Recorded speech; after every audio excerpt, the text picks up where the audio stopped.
Hello, everyone, and welcome to this week's Fight Night Rising. Here, we got another good lobby for you this week, and I'm excited to be casting alongside, as always, my friend Casanova. How you doing tonight, bud? What's up, guys? I'm feeling good. I'm ready and excited for another week of Fight Night Rising. We got, again, as always, I feel like every single time we say it, but we always have a great lobby here. I mean, today we've got two previous winners. We got three people from last week, which are last fight night, as we generally do. Definitely excited to be checking out a lot of the new players that we have coming in as well. So from the last Fight Night Rising, we've got Doublezzzz, Fluffy, and Bububoosh. Bububoosh and Fluffy both being previous winners. Now we have a couple new players coming in as well with Final DF, Snooze, ItzYaBoyBeasty, and Deisik. K-Rub returning for, I believe, his second time. But, I mean, what are you making of this lobby? I know we got a couple of EU players this time. How are you feeling about it? No, I love this lobby with the additions of Snooze and Deisik, joining Fluffy for the EU crowd. Snooze and Deisik, both very, very well known as, top players. I believe Deisik has been rank 1 in EU for I don't even know how long at this point, and Snooze is always up there as well. I personally have, competed against these players and, invitationals of all the top players, and it's just been really, really fun as they are very, very strong players. So I'm excited to see how they place here tonight in Fight Night Rising with these almost veterans of Fight Night at this point with Bububoosh and Fluffy. But everyone's gonna be gunning for that first place to get you that $100. Second place will be $50. Third and fourth place will both earn $25, but only the top 3 will be invited back next week for the next Fight Night Rising, as we are doing every single week now. So a lot more Fight Night Rising action, and we're bi-weeklies. It's, same time, same place right here, Giant Slayer TV, every single week. That's pretty hype. Yeah, getting to see our beautiful faces every week, and then also a little bit of Teamfight tactics, if that's what you're into. So I'm very excited to be here all the time casting for you guys, and really excited to get into these games, get to see how this EU crowd does, get to see how these newer players that we have for Fight Night do. I mean, I say newer players for Fight Night, but of course, as you've said, they're very talented individuals, and it's going to be great to watch them compete here today. Oh yeah, definitely. And out of everyone in this lobby tonight, I think my eyes are going to be on Deisik. Rank 1 EU player, has been rank 1 for such a long time, and there's so much talent, on the European server, and Deisik consistently proving that he's able to remain on top of that. And we're loading into game number 1 now. From Doublezzzz's perspective, we see the carousel, and it's going to be a cloud map. See what these players are going to prioritize here.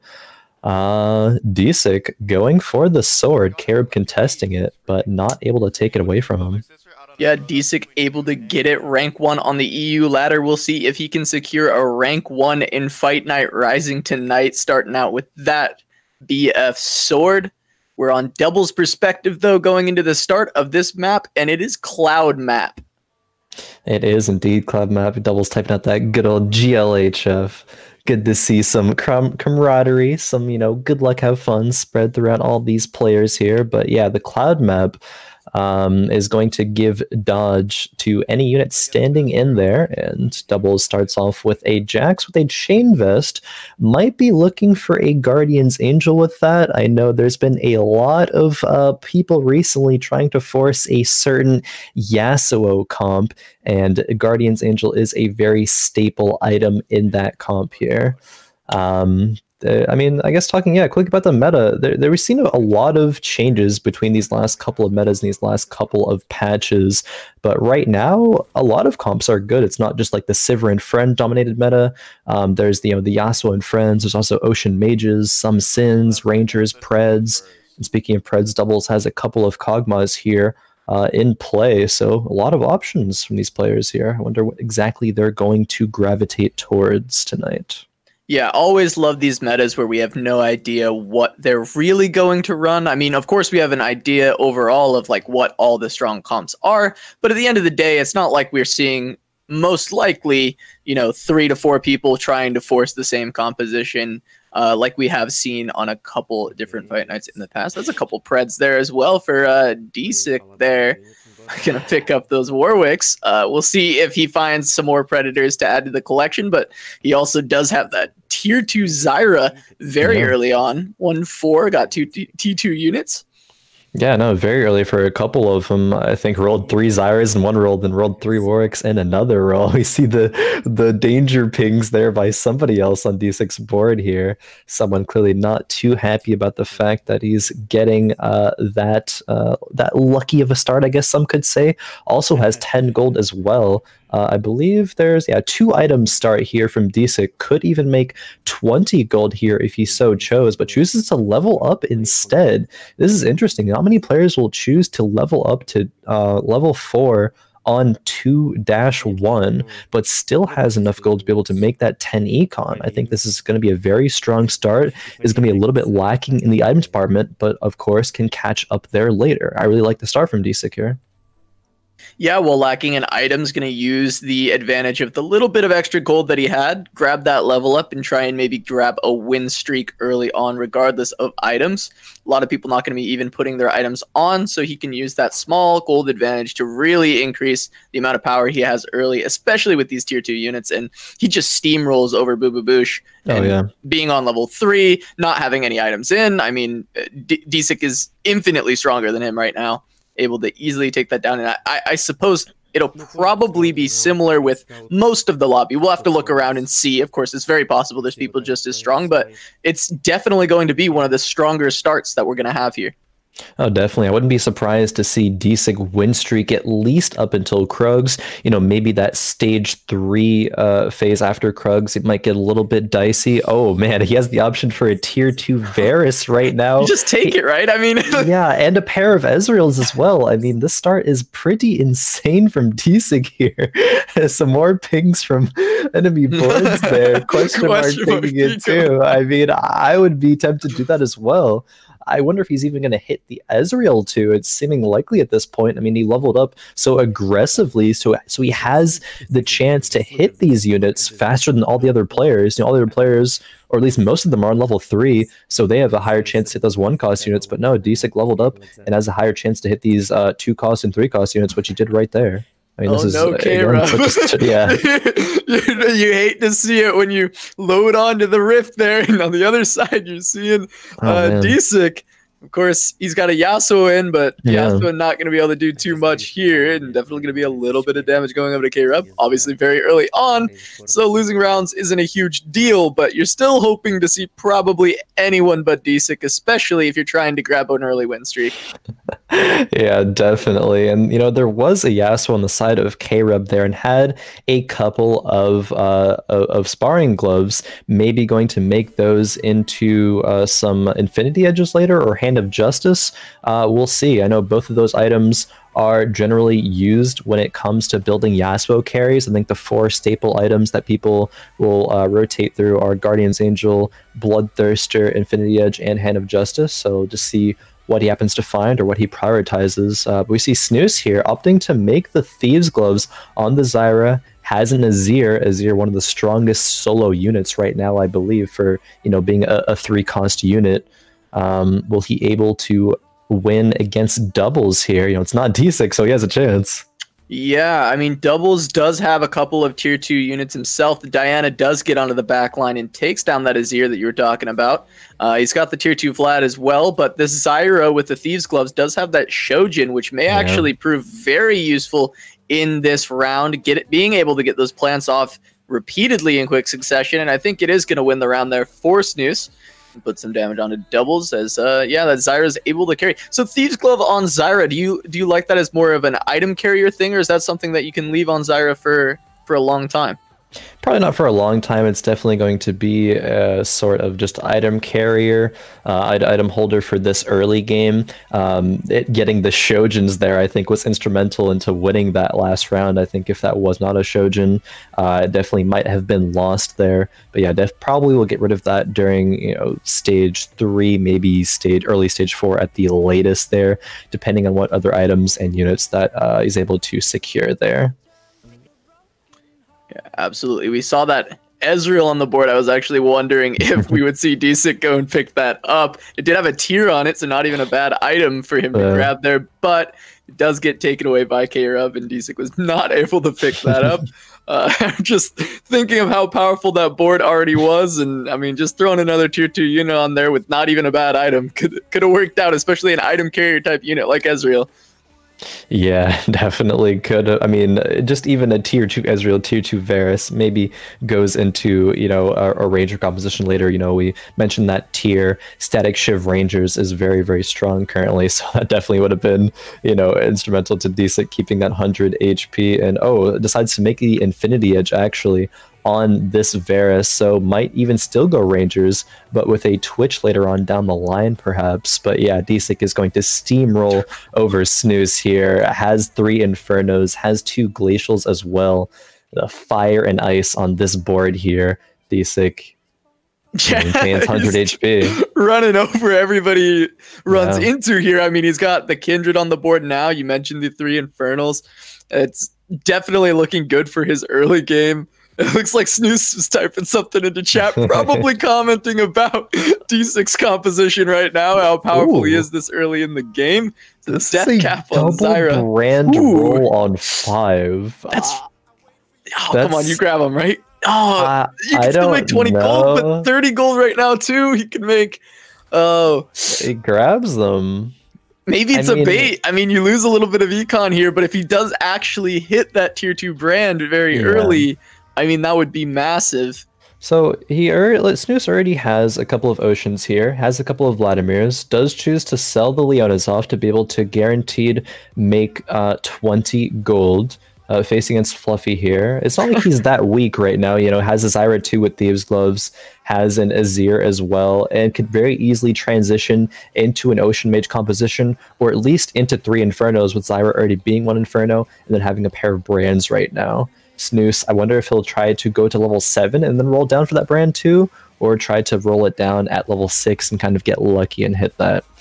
I'll have to check that out later, as still a few rounds to go until that decision will be made, but has a few more mages to him offered there. We check him with Fluffy. 4 loss streak, one of the lower HP players right now. K-Rub, though, sitting at the very, very bottom with 65, but, you know, Fluffy still has about 40 gold. Probably will still let Vladimir off if he's not able to make the 40 here. Slammed a Zephyr as well. Wonder what direction he'll go, because it's not too obvious from here. Yeah, I mean, maybe we'll be enlightened by the Krug round here, seeing what he is able to pick up, if it does lean in a certain direction. Another sword. Yeah, he's getting a couple swords here. And that's going to be a cloak. It definitely, I feel like it's still not really telling me anything about where he's going to be going with this comp, but we'll have to just see what he can pick up off of the bench here, essentially. What gets offered up for Fluffy, and we'll have to see what direction he can go with it. I mean, he's sitting on a few lights, but not enough that I would say he's necessarily going for lights. Yeah, he still could, though. I'm not quite sure, but we check back in with Snooze. Not going to be rolling on 3-1. May do it next turn on 3-2, though. I think, you know, just trying to spread out his units to, you know, give him the most chance to win this specific round. Already has 1 win. Might want to make it into a 2-win win streak if possible. The Diana jumps onto the Zyra in the back line. Facing against Final here. GA getting rolled this time from those Thieves' Gloves. Actually, probably going to be quite helpful with this Diana that's jumped in. Might give an opportunity for a couple more plants to be spawned, but overall, it may not matter. The Nasus in the front line doing quite well, and the Vladimir staying pretty healthy, but I guess being able to resurrect there and get 1 more plant off potentially could have helped make the difference here, but overall, it looks like Snooze was able to take that round pretty handedly. These gloves have done pretty well for Snooze. I feel we saw a death cap. We saw, I mean, look, Seraphs right now. That's not a bad pickup at all. We saw the Shojin earlier. That definitely helped win a round, and I don't think GA was a bad item either. So definitely has not really missed on those Thieves' Gloves yet. Ooh, okay. Ooh. So Snooze rolls down a Eee. decent amount there, doesn't hit the brand, so decides to sell them. But I think the direction he's going to go now is going to look like some Sins. Has a pair of Kazakhs and a pair of Azirs, has the Kiana as well that he's sitting on. I think either having an Azir 2 or a Kha'Zix 2 is going to be instrumental into getting that mid-game power spike and preserving HP to be able to get to that late game and maybe find some Zeds at that point.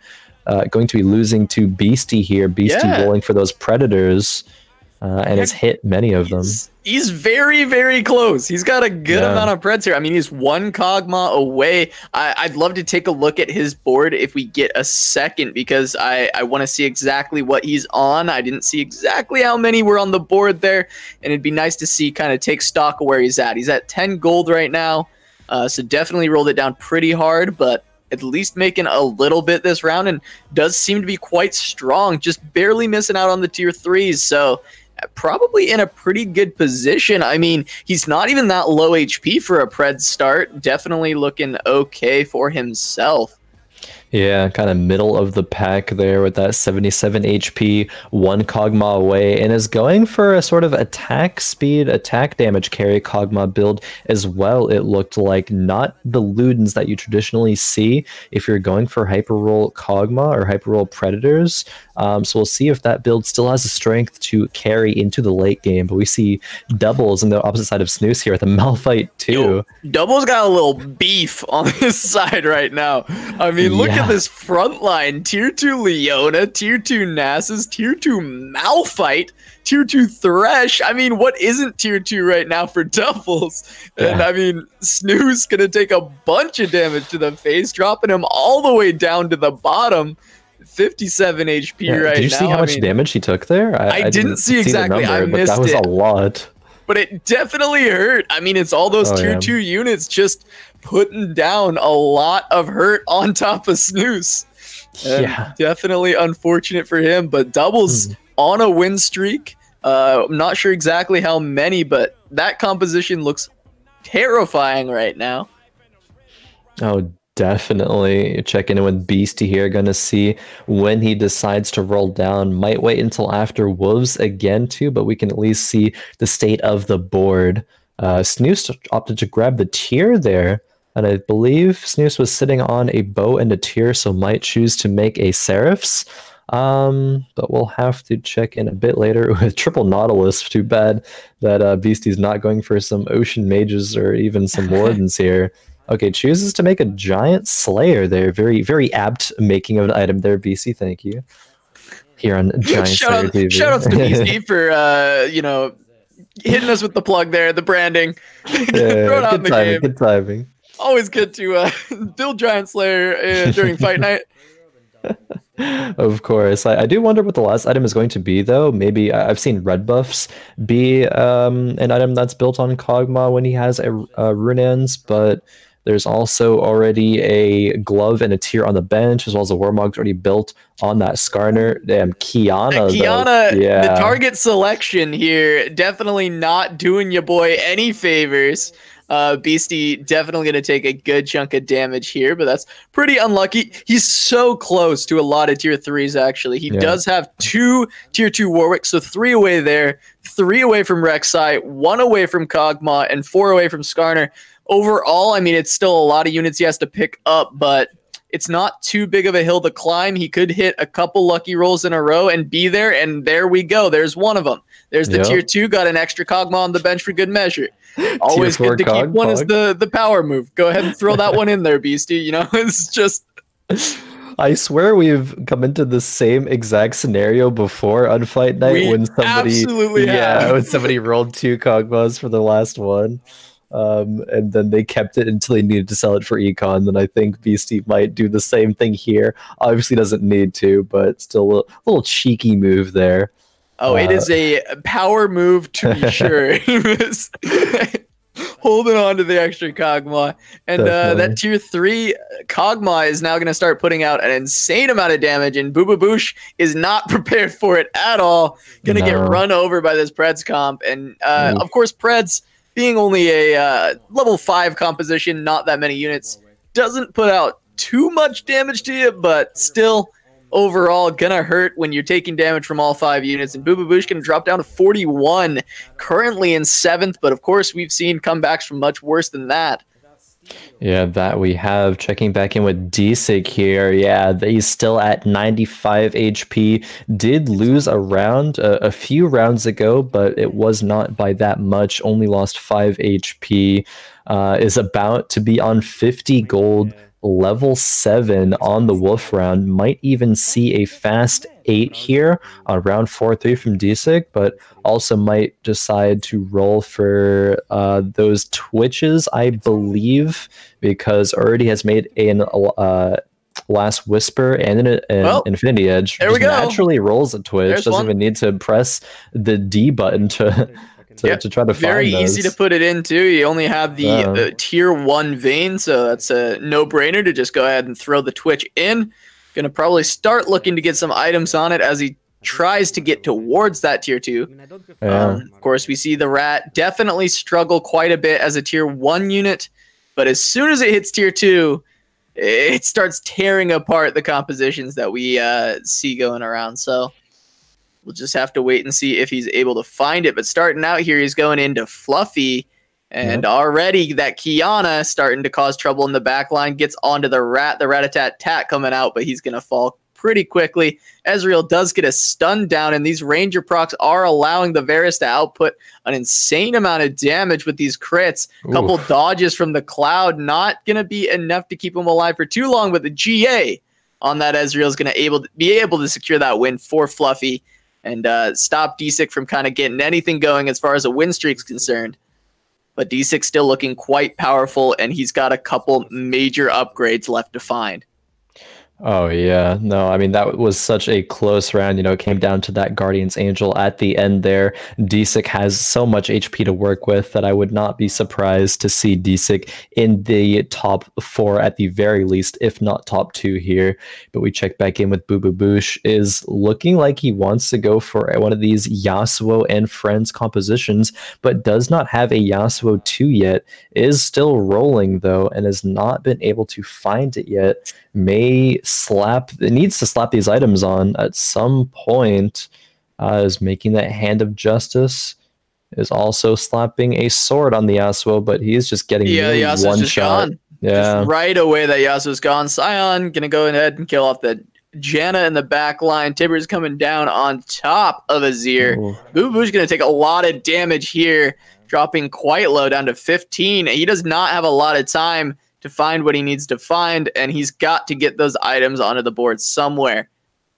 Yeah, definitely. You know, doesn't have a lot of time left. Is basically potentially one shot from dying. The Yasuo finds the Yasuo too, but only has 1.5 items on him. These items aren't really what you want to see when you're going for this composition. You'd at least want to be on 2 solid items for the Yasuo and have the Azir too, which, okay, thankfully for Bububoosh, that roll, he did hit the Azir too there, so might be able to stabilize until Raptors. There's just so many strong players in the lobby, though, that if he takes one bad loss, it might be lights out for him. And he's going to run into doubles with that incredibly tanky front line of all these Warrens. He's added a redemption to this front line, so that might be able to keep things up for quite a long time. But the Malphite's not being focused, so the redemption's not proccing, but doesn't really matter because Bububoosh cannot push through this front line. That's a second unstoppable force from this tier 2 Malphite. And finally, that redemption's going to go down, keep everyone pretty healthy, and Bububoosh is going to drop so incredibly low, down to 3 HP, barely able to kill off that Malphite at the end there, or he would have gone down in 8. Yeah. So he's really got to look to try and turn things around. I'm not sure if there's any item here that's going to save him. Maybe not the item, but maybe the unit there. He wanted to go for that Master Yi, maybe, but it was a little bit either too slow there, maybe a little bit of hesitation. Does decide to pick up the Chain Vest. I think that's going to go onto the Yasuo to make a Guardian Angel, one of the very, very important items for the Yasuo, and probably just needs to slap this tier and bow as well on maybe the Azir, give him a little bit of extra attack speed. Already has a Rage Blade, which is like optimal item for the Azir, but just needs to make something happen here. Otherwise, he definitely will be out in 8th place. Maybe he'll choose to greed these last 2 items, though. Yeah, of course, there's the GA onto Yasuo, as you talked about at the very beginning of this lobby. Yeah. Chain Vest being something that would be a little bit more sought after than we have seen it in the past, even though Guardian Angel has been a good item. People have been building it for forever. But of course, on this patch, with Yasuo being popular, Guardian Angel being a staple item that you're going to need for that comp. So definitely going to see more of that. And is Yasuo going to go ahead and get Zephyred here?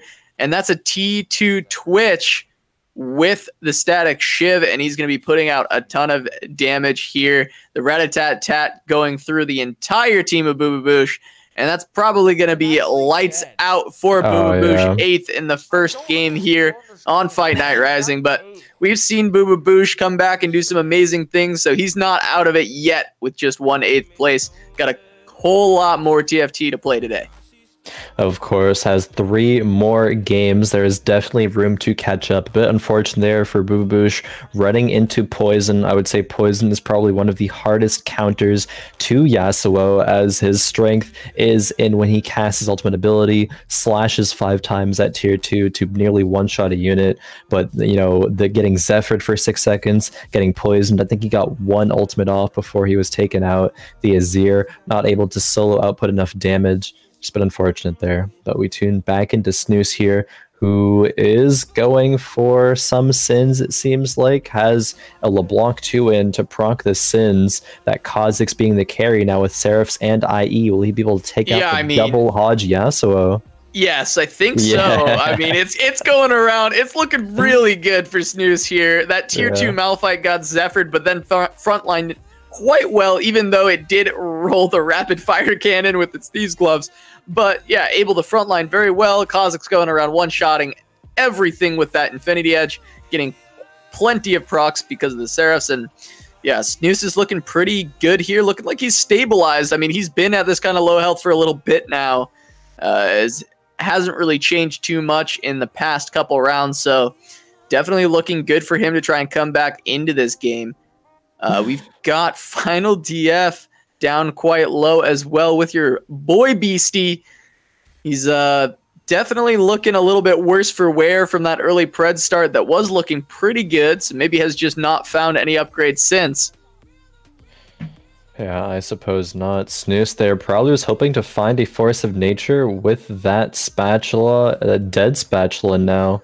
On the bench. Actually, he has a spare vest, so can make a warden with that. I suppose he will end up making a warden as his last item.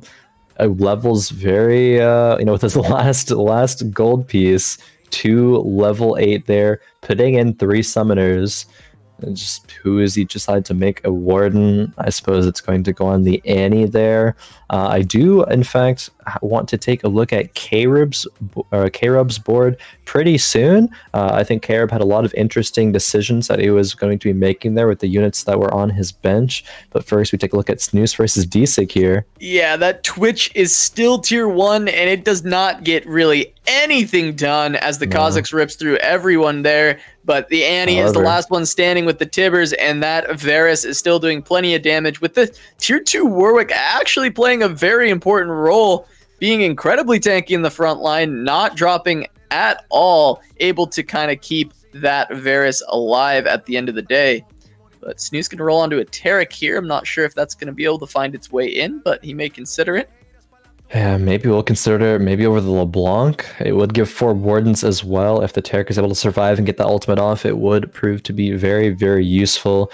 Unfortunately, yeah, Beasty falls in 7th place, though. Oh, wow. Beasty seemed to be pretty strong there after he found the tier 3 Kog'Maw. I don't think he ever found the tier 3 Skarner, though, unfortunately. He was sitting on 8 Skarners for a while there towards the end, so I don't suppose he was quite strong enough. Probably was, nearly there, but not quite.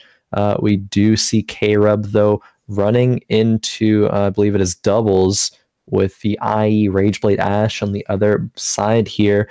K-Rub has the Yasuo with triple item. Taric, though, massive ulti from the Taric. The triple item Yasuo, as you mentioned, is trying to do its very best, but that's a massive Curse of the Sad Mummy from the Amumu. Yasuo is still up, keeping himself alive and healed with those items, and looks like he's going to be able to do enough. The Yorick in the front line as well, just trying to keep that tankiness. So K-Rub looking very strong here. Yeah, I want to take a moment and kind of, go over K-Rub's comp there. K-Rub had 2 Master Yis, but also 3 Summoners. Had the Yorick in play, as well as the Azir, and I forget which other Summoner he had, but is choosing to play the 3 Summoners with the Yorick too, which I think is really, really strong. It's a lot of front line to have to go through, while Yasuo and Azir rip through everything. So I think a lot of smart decisions there by K-Rub. He hasn't lost HP in a while. But we do see a final DF here with the Kindred, the Shadow Inferno, facing up against K-Rub. Yeah, I mean, right now it looks pretty evenly matched, but if anything, I would say that final DF looks to have a lead, but the Yasuo still up and gonna just take down the Kindred, and that should probably be lights out for final DF on the round, but maybe not. Sion gonna get the knockup, the GA procs. We're gonna see if Yasuo can heal up enough here. Gonna take down the Tibbers, finally onto the last damage dealer, that is Varus, and yeah, Yasuo's gonna be able to hang on and heal himself up and get through. Final DF gonna take a little bit of damage, but not too much, able to hang in there as we see Snooze go down in 6th. Yeah, unfortunate for Snooze there, going down in 6th place, but as I said earlier, there are 3 more games the players can catch up. That Yasuo, though, last fight was seemingly about a 1v9. Yasuo triple item can definitely turn the tides of a fight when it looks doomed. Master Yi too, he didn't care. He's a 2-cost unit versus a 5-cost unit, but slap some good items on him and he will go to town and do work there. That last round I think really shows the power of the Yasuo and Friends comp, and why it's so strong in this current meta here. Yeah, Yasuo hitting his 1 in 10 power spike, feed all game, and finally gonna hit the pop off with the 1v5. Yeah, actually able to get the penta there, taking down the entire composition of final DF, but If I fight Fluffy now, I'm really gonna have to see what he can do to hang on even further. That is a jeweled gauntlet, and a Morello, and a GA on a tier 2 Singe. That's pretty good. Powerful. Yeah, that's pretty neat. That's pretty good. We see this Malphite. I think that's the same Malphite that was Doublezz earlier. Yeah, facing Doublezz clone here as final DF. Still has that Ashe with 2 items. Not optimal items on the Ashe, so I'm not sure if it's going to be enough to win as we scale later on into this game. We see the Master Yi ripping through just about everything there. And yeah, the Kindred there for the cleanup as well. Kindred did a large amount of damage there. Final DF, potentially 1 shot from defeat, but is able to hang on. Checking back in with Doublezz here, he has 4 Wardens, 2 Rangers, does want to go into the Poisons later, it seems, holding on to that Singed and those Twitches. Has a couple Ashes as well, maybe going to go Ashe 3. 3 Nautilus on the bench too. Yeah. It's kind of tempting it, Of course, I don't think he's going in that direction, but I think we saw a triple Nautilus roll from Beastie into the game as well. We saw it earlier. Nautilus wants to play. I mean, he saw all the memes Riot's been making, and he's like, "Oh, are you buffing me now in TFT as well? Can I come play? Let me in." But overall, Doublezz has a lot of items invested into his front line, and I feel like it's starting to fall off a little bit as a lot of these carries are really coming online and just melting through that, and he just does not have enough damage to back it up. So he's starting to hemorrhage HP a little bit. But Deisik, with an amazing start to this game, is down to 2 HP and in danger of falling out in 5th. Yeah, speaking of hemorrhaging HP, Deisik almost actually was out in bottom 4 this game. I had said earlier I'd be surprised if Deisik isn't at least top 4, if not like top 3 or top 2. But I think this transition has been a little, I don't want to say unoptimal, but I'm not quite sure. I haven't quite checked in with Deisik in a little bit here. He has the Singe 2, doesn't have Morellos, does have a Seraphs there. Might want to stick that on the Taric. Yeah, it does do that, so Taric can get ultimate off a little bit faster. Has the Ludens as well there, so maybe was considering slapping both a what's it called, Seraphs and a Ludens on that Kindred to put a bit more damage, but is just rolling it down, trying to hit that Taric 2, I believe, right now, or that Amumu 2, as he's sitting on both of those pairs. Yeah, sitting on a lot of pairs here, actually. Yeah, I mean, the Mundos, the Ashes, but obviously the important ones right now are going to be the Amumu and the Taric, but he can't even hit those tier 3 units. We'll have to see if he can hit the tier 5. Out facing against the Doublezzzz clone, and I think actually, fortunately for Deisik, Doublezzzz wasn't able to switch the items for this clone round, so probably has the items on that Twitch on his board, but not on this one. And yeah, I mean, Deisik kind of destroys the fight because of that. Very, very fortunate for him there. Yeah, that matchup may be one of the only ones that is winnable anyway right now for him. Fluffy barely holding on against Final DF, and Final DF gonna drop to 3 HP as well. They're both, Final DF and Deisik are fighting for that top 4 spot right now, not trying to end up in 5th. But right now it's looking like one of them is going to be going down very shortly, potentially in this next round. We'll see if they get a final showdown to send the other one into the bottom 4. Or we'll see if they just both fall on this round and have to try and run for their lives. But right now we're going into it. We'll have to see who Deisik rolls, and it is the final showdown between Final DF and Deisik, and we'll see who's going to be able to take this. The Taric 2 is found by Deisik, though, and that's a massive shield coming out as the Twitch pops off with the rat-tat-tat, and all of the enemies line up for it, and they get knocked up by the Unstoppable Force. It's just the Kindred left, and it's not going to be enough. Final DF going to go down in 5th, but that perfect line for that spray and pray is Twitch able to just pop everyone down there. Really unfortunate RNG of the fight for Final DF having his units line up. Maybe a positioning error, but of course, really most likely just unlucky there for him as Deisik able to find the upgrade on that Taric, which I think was instrumental in that fight as well. Oh, definitely. I think Taric 2 is one of the most busted units in the game right now. Being able to protect basically your whole entire board, grant them all damage immunity is just so strong. Definitely was the reason that that fight was won. That and the units lining up for that Twitch. Unfortunately, the fight RNG didn't go in the way of Final DF here, but another player will fall here this round. Yeah, it looks like K-Rub's probably going to be the next victim of this Taric 2. We're going to have to keep our eyes on the Twitch, though, as it almost is taken down by that Kiana, but we're going to get another ultimate from the Taric 2, trying to keep everyone alive as that Rat-a-tat pumps out. But overall, it's still not actually looking good for Deisik as the Lux Laser comes across, and these lights are actually able to stay alive through all the damage, and that's going to put Deisik out in 3rd as Doublezzzz actually drops on that round as well, going out in 4th place, and we've got a showdown, a 1v1 between Fluffy and K-Rub. Fluffy started this game at the very bottom, but now he's here in the final.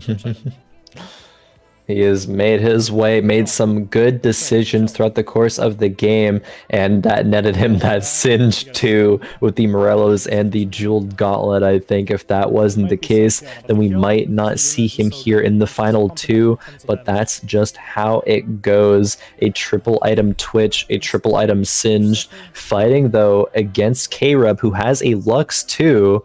I believe has we'll see in a second. Yeah, has the Z too.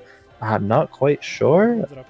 Has Light Azir here. Has 4 lights. I can't tell. I think it's three or four. One of the two here is we're going to see that Taric ult's actually going to get pretty good value here on the front line, but Lux does get dove on by Kiana. Kiana going to be able to take her down. Azir is actually slowly burning away from the Singed, but Zed might be able to hang on and do enough with those redemptions popping off right now. The heals being kind of stifled by the Singe and all those crits from the Jeweled Gauntlet while he's in the GA. Fluffy gonna win that round. Oh my, that was insanely close. The GA made the difference there, taking out K-Rub. I think if K-Rub had a bit more HP to work with, might have tried to turn that around and maybe take victory for himself. But Fluffy, we see taking game number 1. That Singed was a menace, so congratulations to him there for that. And this game accelerated so quickly when it came to the top 5 players even. A lot of people were on a similar amount of HP. Man, what do you make of that game? Yeah, I mean, we went from 5 to 3 to 2 to 1, just in that number of rounds. So it went real quick once we got towards the end there. I mean, it's such a great lobby, such great players, and it just makes it so they were all kind of hanging on by just the skin of their teeth until the very end, until they just couldn't anymore, and we just hit that apex. And everyone just started dropping like flies. So just taking a look at the scoreboard, we did see Fluffy take that victory there just over K-Rub at the end. So they're going to get 13 and 12 points respectively. Deisik, who started off really strong and then it looked pretty rough for a while there, was able to hold on enough to grab that third. Doubles rounding out that top 4. And then on our bottom 4, we have Final DF, Snooze, ItzYaBoyBeasty, and Bububoosh in that order. But of course, the scores, while they do, of course, matter every game, there are 3 more games to be played, so no one is out of the running yet, as we've only gotten 1 down, and I'm excited to jump right into that next game as soon as we can. But first, who do you think is your pick to still win this game? Do you think Deisik is still kind of who you're looking out for? Definitely had a strong early start. But Fluffy, our previous winner, I mean, coming back from an early deficit and really just showing how strong of a player he is, keeping that composure that we talked about with him last time. Definitely keeping a strong case for himself, starting out with a first place finish. Yeah, no, I do still really like, D6's chances of winning, maybe even this whole entire night here at Fight Night. Was able to get a top 3 last game, had obviously a very, very strong start, which propelled him to be able to do that. But I think when we've seen doubles here on Fight Night, doubles usually starts off pretty slow, maybe even like in a 7th or 8th range, but doubles from game 1, getting a top 4, I think is really telling of maybe his improvement over this patch or just over, Fight Nights in general. And I think that if he's scaling, starting off with a 4th is a very, very good way to start out here tonight. So my eye is, of course, still on Deisik, but also going to be on doubles as well. Yeah, maybe it is his night. I mean, we've had doubles come in, have a couple of not as good Fight Night performances, definitely not making that top 3, top 4 in the past. But then last Fight Night came in, was able to secure, I believe, 3rd. Maybe it was 2nd. I don't remember exactly, but it was either 2nd or 3rd. He comes back this week, and definitely that was his best Fight Night performance, and he's looking to top it this time around. And as you mentioned, I mean, starting out with a 4th place is not a bad place to start. Keeping it consistent throughout the games, I mean, that's the important factor here. So we'll definitely have to see if doubles can kind of make the run all the way back and finally get his victory at Fight Night Rising. Hopefully so. It's been a decently long time coming, so I'm sure that doubles eventually will be able to claim victory, but, still has these very, very strong opponents here in front of him. Fluffy, the game winner of game number 1. I believe Fluffy is Fluffy is a previous Fight Night winner, so definitely a very, very formidable opponent, and, bringing in the likes of Deisik and Snooze, as well as just so many other good players. It's going to be an uphill climb here for doubles, but it is still very possible. Yeah, absolutely. Getting word that it's actually Deisik, not Deisik, and that's our fault. Our apologies to Deisik for getting that wrong, but we will correct it as we go forward. But Deisik, definitely a strong player. Looking very excited for how he moves forward in this game, especially with that start last time, the interesting strategy he employed to get that early win streak. Would love to see him pull out something special in this game as well. Early pickups, that's a Morello's already for Fluffy if he so chooses. Yeah, probably is most likely to be Morello's over any other of those combinations of items here. Fluffy with the triple Inferno double Ranger start. Definitely not bad here. May choose to sell off the rest of the bench to make 10 gold, but might also choose to keep his options open as well, having a couple of Syndras. I have seen Syndra be an item carrier for an Ocean Mage composition. Sometimes players will even look to go 6 mages, even without the Mage spat. It's something we haven't really talked about here, is the change to where spatulas will no longer show up on the carousel. There's just a chance to get spatulas from the PvE rounds starting at Krugs. You know, it's a little bit more awkward to try to force a composition where you need a spatula item. So if you do try to go for that mage spatula, it's going to need to be just super RNG, and you probably won't be able to hit it. I will hit level 8 instead. Takes away a little bit of the excitement of the carousel that we have as commentators with no spatula. As far as competition-wise, I can't speak to it. I prefer less RNG personally, but of course this is an auto chess game, so there's going to be a heavy amount of RNG involved. So maybe it is not a bad change. It's yet to be seen for myself whether or not I like it, but I know everybody's got their own opinions on it. What's yours, of course, on the spatula? I mean, do you prefer that it's not on carousel, that it's just RNG, or did you kind of like it better when it was on the carousel? Honestly, I'm not quite sure. I've had this question asked to me, and I don't really have a strong stance on it. I think, you know, I can see the merit of both sides. It is nice to where this game could, you know, in the past give you that option to try to, you know, sacrifice a little bit of HP to then hit that power spike. You know, when you hit that, you know, there's been a bunch of them, you know, Blade Master spat, Assassin spat, Mage spat. There's been so many of them that really gets you to a power spike. But in this version or iteration of TFT, it makes things a bit more streamlined. You don't get that, you know, insane high roll of, you know, getting a couple of spats from the carousel and getting maybe even a couple of spats from PvE rounds, and all of a sudden you see a player that has 11 units on the board because that game was just insane high roll. Right. So yeah, I could see the merit to both sides. I don't think this will be the final iteration of how spatulas function in Teamfight Tactics, so we'll see how it progresses into the future. I don't think that I would like this to be the finalized version either. But it's something to work around with. But yeah.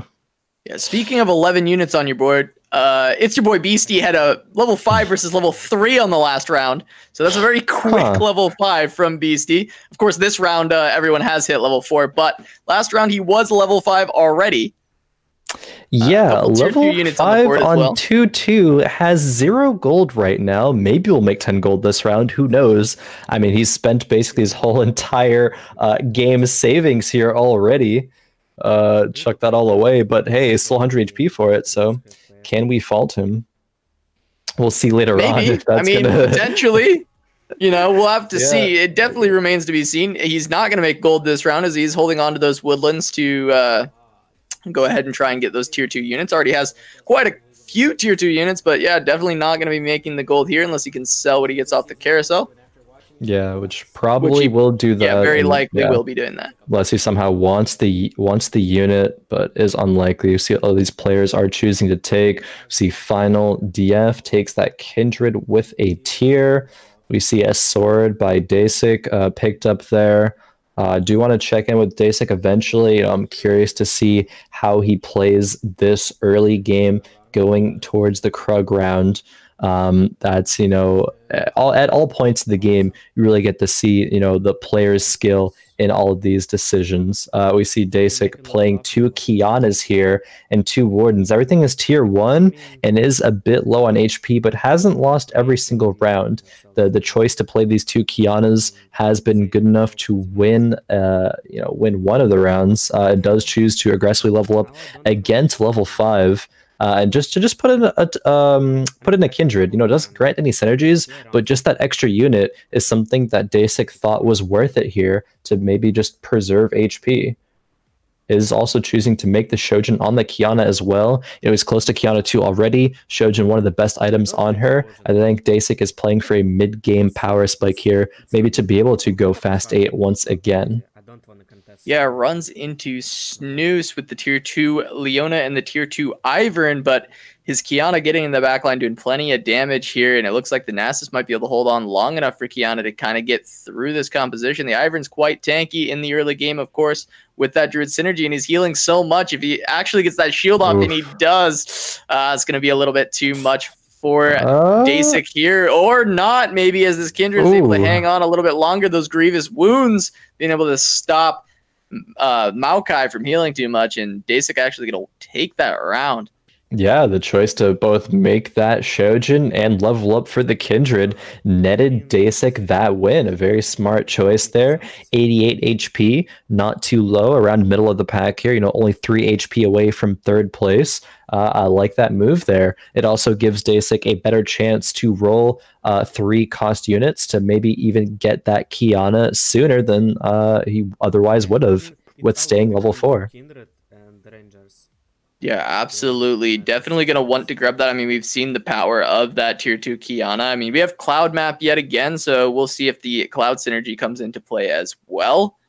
But overall, yeah, just having that tier 2 Kiana, definitely saw it kind of running rampant in the last game, being able to pick up a lot of kills on those backline units in the mid game, stopping some of those comps from kind of coming online. Definitely a very powerful unit. Yeah, definitely. I wonder if we're going to see any players forcing Yasuo this game. Maybe not even forcing, but just deciding to go for that strategy. I know we saw one last game with the double hand of justice GA on him, but that is a strategy that is very popular currently, so I wouldn't be surprised if we would indeed see that. Deisik here finding that Leona 2 probably wants to eventually find a Karma for that Lunar synergy, as that's pretty good during the early to the mid-game stage, but right now has 81 HP, not too bad, and has almost 40 gold as well, so still doing okay there. Yeah, just trying to look around on this Krugs round, trying to see what items are getting picked up. Right now we have Deisik with a couple defensive items on the bench, but we'll see if he can add anything here to that collection. Gonna grab a glove and a tier.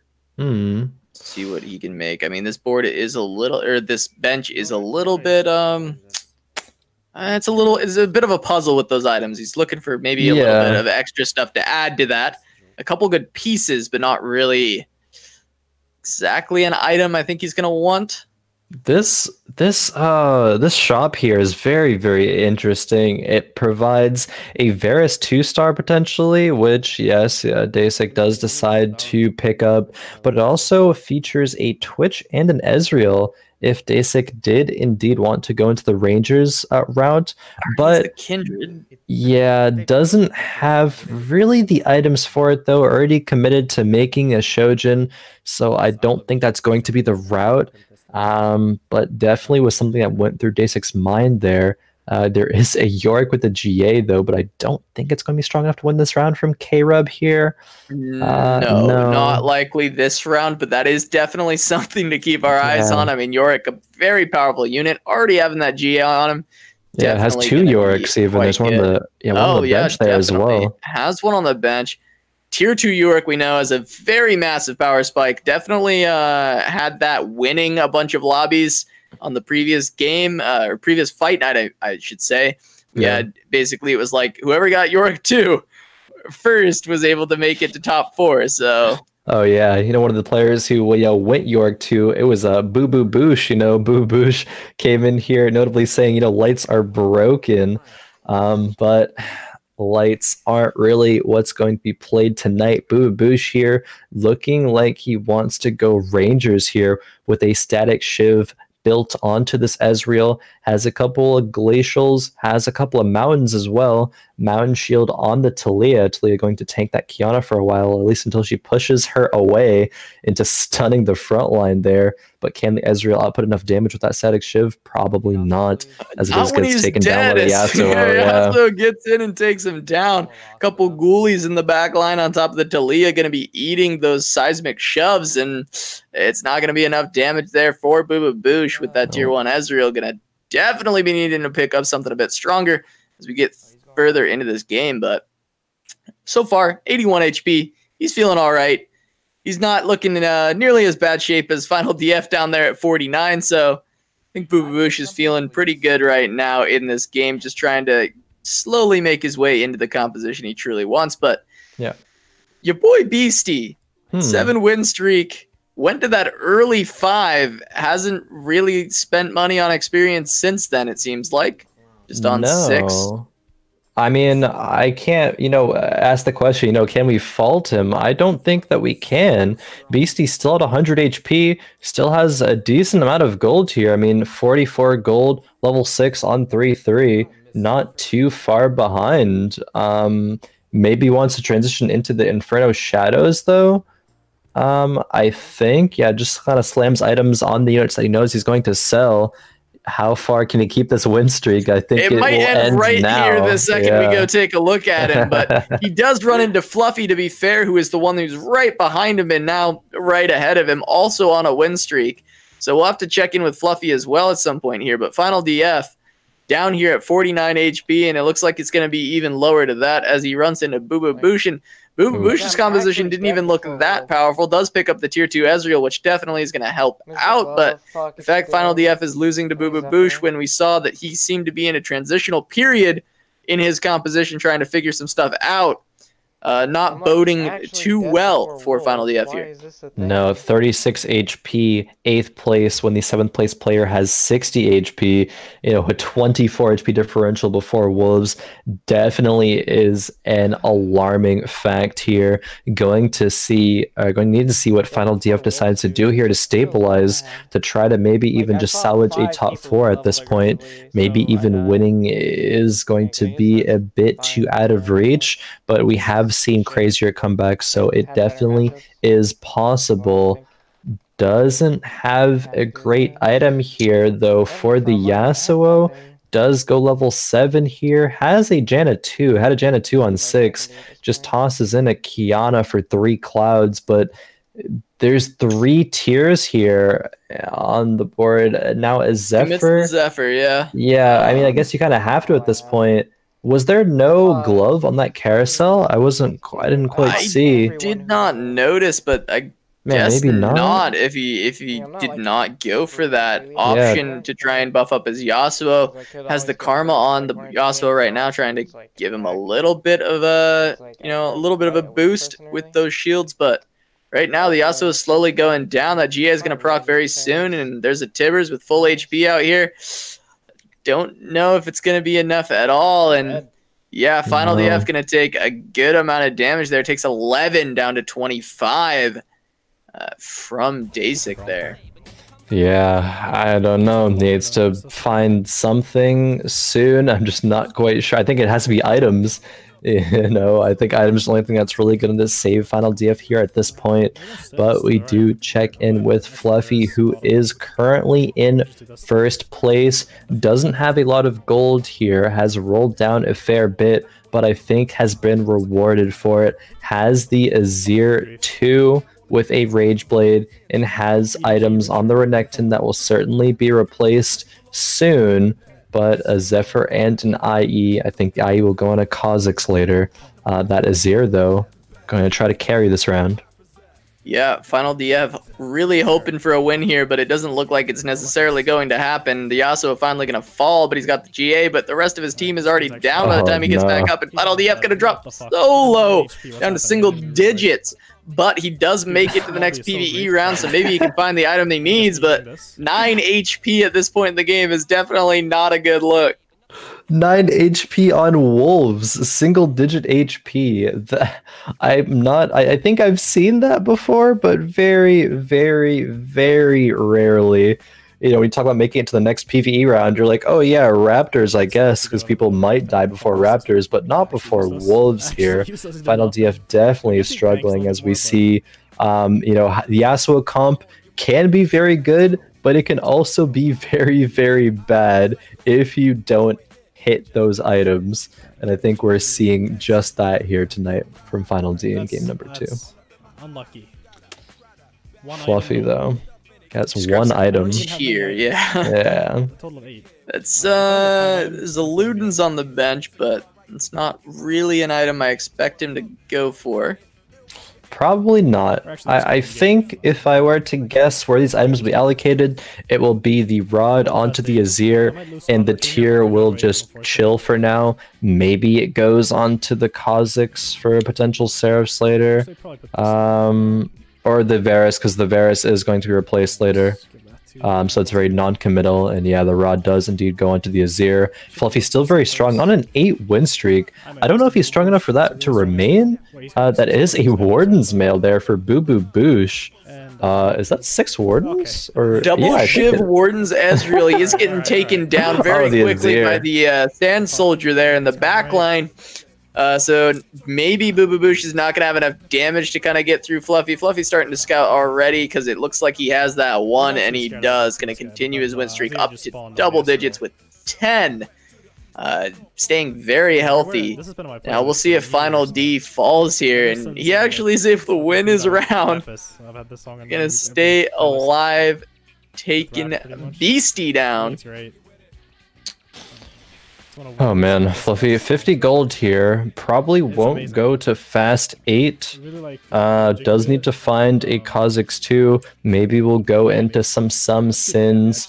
Probably will find at least like 3 items from the Raptors round, so that's going to be the point where he finalizes exactly what direction that he wants to go with this composition, whether it be some sins or maybe even back into like a Yasuo, Sivir, maybe even Renekton for 4 deserts. I mean, generally during this stage of the game, you wouldn't try to go 4 deserts. It'd be more of a mid-game thing, but he has options. Yeah, that's for sure. Fluffy actually just gets crushed by Deisik here. I mean, absolutely demolished by these shadows.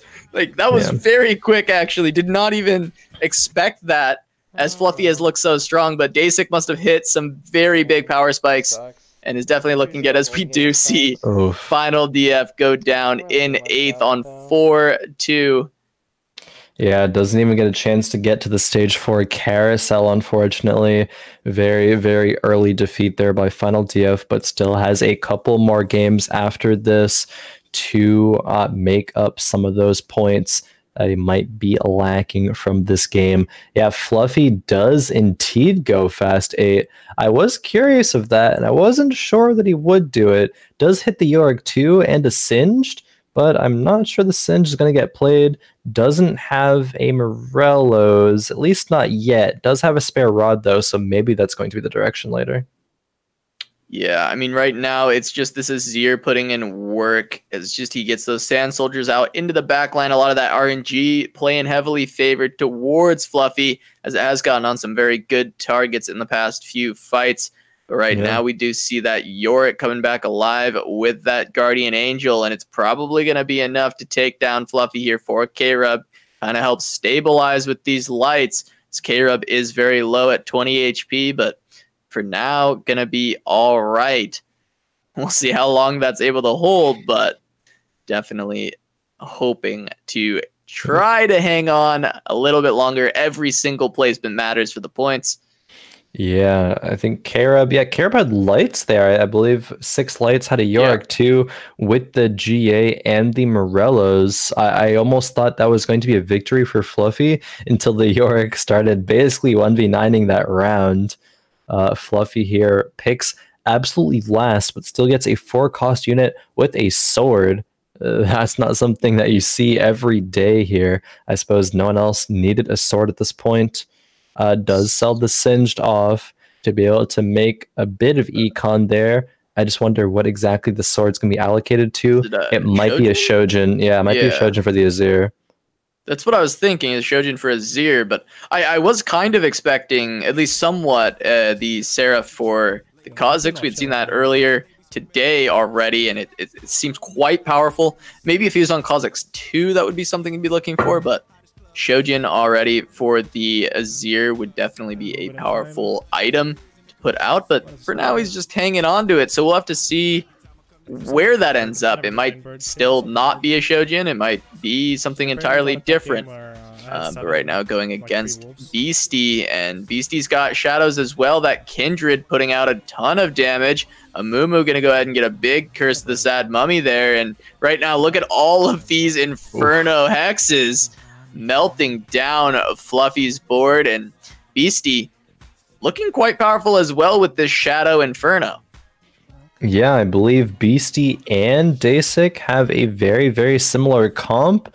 Talk about similar. These HP values and the majority of the players are also very similar. We're one round before Raptors, and Beastie's in first place with 58, and Bububoosh is in 6th with 46. So just a 12 HP differential there. This is a close one. This is one of the closer games that we've had on Fight Night here. We check on doubles, middle of the pack right now on 49. Has a Morello's Singed and has a few summoners in as well. That Azir going to be doing a lot of damage here, probably as that Hand of Justice has rolled damage here instead of healing, facing against Snooze here. Yeah, the Assassins get into the backline, though, onto that Azir, but I think a lot of the damage has been done overall. Still, though, these Assassins are quite powerful from Snooze, and that's going to be a lot of damage onto doubles, taking 15. Dropping down to 34 HP. K-Rub staying alive there on a win streak with 20 HP. And his, I believe it was the light composition, but this game is shaping up to look a little bit like last one where we have that 5th place to 1st in a number of rounds. We'll just have to see how these HP values continue to shake up, but it's just as close as it was last round. The differential of doubt up to 15 from 12, so not even nearly as close as it was. It's actually separated quite a bit by 3 HP between the 1st and 6th place player. Huge 3 HP difference. Huge shift there. Actually, as they go into a PvE round. So we'll see how the items shake things up. At least the shift has been into the placements of players here, as Beastie is no longer in 1st, but is in 3rd right now. Took a loss that last round, but has 5 items on the bench to work with. Maybe we'll make another locket on that brand. Could make a Morello's on the brand. Could make a Morello's on the Amumu. Could make a locket on the Amumu. There's a lot of options here with this 6 Inferno, 3 Shadow Summoner composition here. Has hit the Scion as well, though. I feel like Morello's has to be one of the items. I guess not. The reason I say that is there is still that light comp that is win streaking right now, and I feel like Morello's would be a pretty high value item to pick up here. I definitely agree with that. I think that's a very, very good point, but doesn't opt to have that be what he is going for here. Deisik against Beastie, the Shadows versus the Shadows, but it seems like Deisik's comp here is going to be better. Does take out another chunk of Beastie. Beastie has gone from 1st place now to 6th place. 5th now, as Doublezzzz has also taken a hit that round. And now the HP gap has, taken its toll a little bit more. Deisik here is only on 3 Infernos, 3 Shadows, but also has played the Janna and the Azir. Maybe wants to go. Does he have summoners in? He does not have summoners in, actually. No Annie, no Yorick either, but still pretty strong here, I guess. Yeah, looking quite powerful. We do see, this Kindred is definitely just tearing everything apart with the Shadow buff.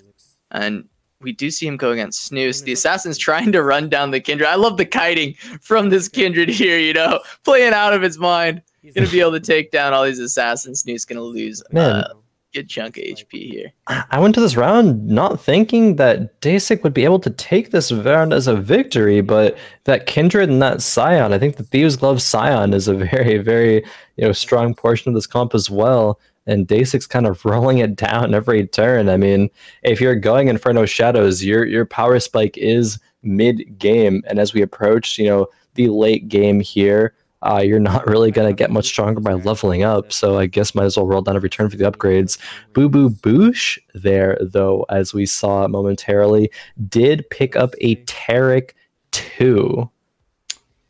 Yeah, that in this game could be enough to win it for you, as Doublezzzz right now is very, very low, down to 8 HP. Gonna see if he can hold on against Deisik. It's really hard to tell exactly who's winning this fight. There's so much AoE going down everywhere, as we have the Kindred making it into the backline, onto the Azir, the Sand Soldier taking down the Varus, and it's just the Singed left, and Doublezzzz gonna go down to 1 HP.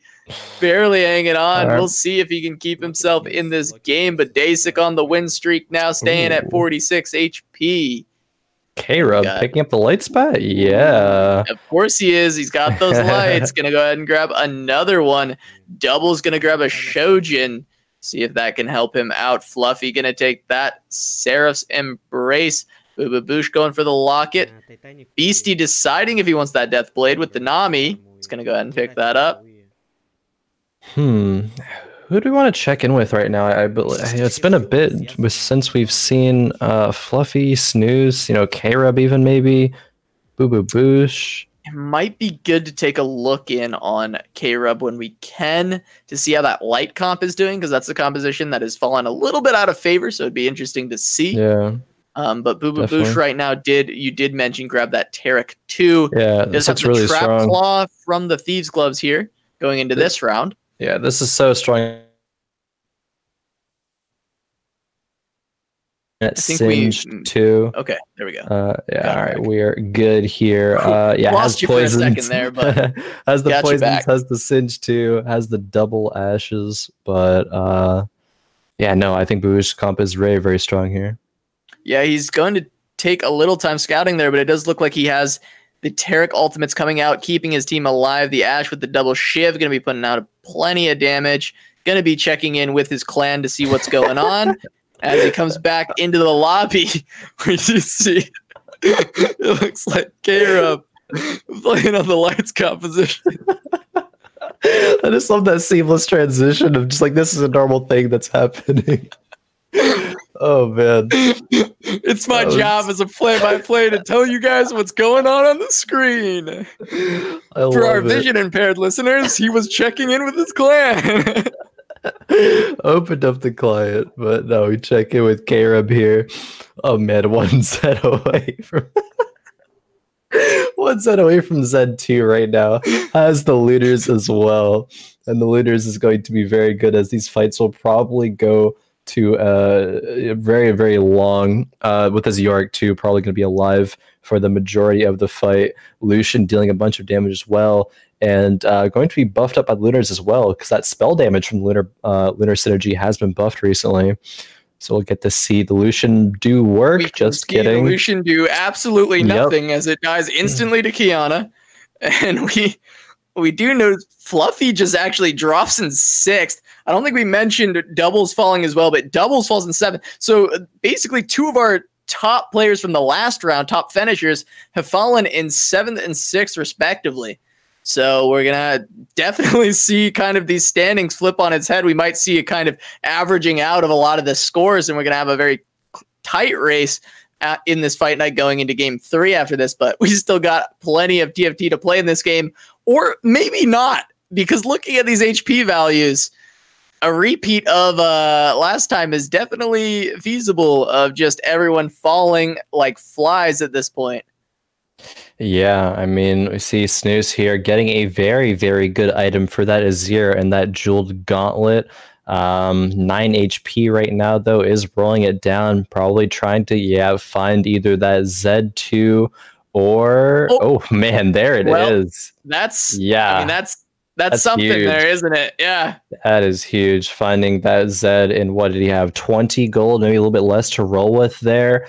That might have propelled Snooze into getting a top 4 here at winning this next round, perhaps. But there are also other strong players in the lobby, so we'll see how this next fight goes down for us. Casa, break it down. He's got a clone, so I think he's in a little bit better shape. But it is, I believe, Bububoosh's clone, which is someone you probably don't want to run into in general with that Tarek. But the Tarek ulti on the clone, it actually looked like his ult went off and didn't buff anyone. Is that intended on a clone?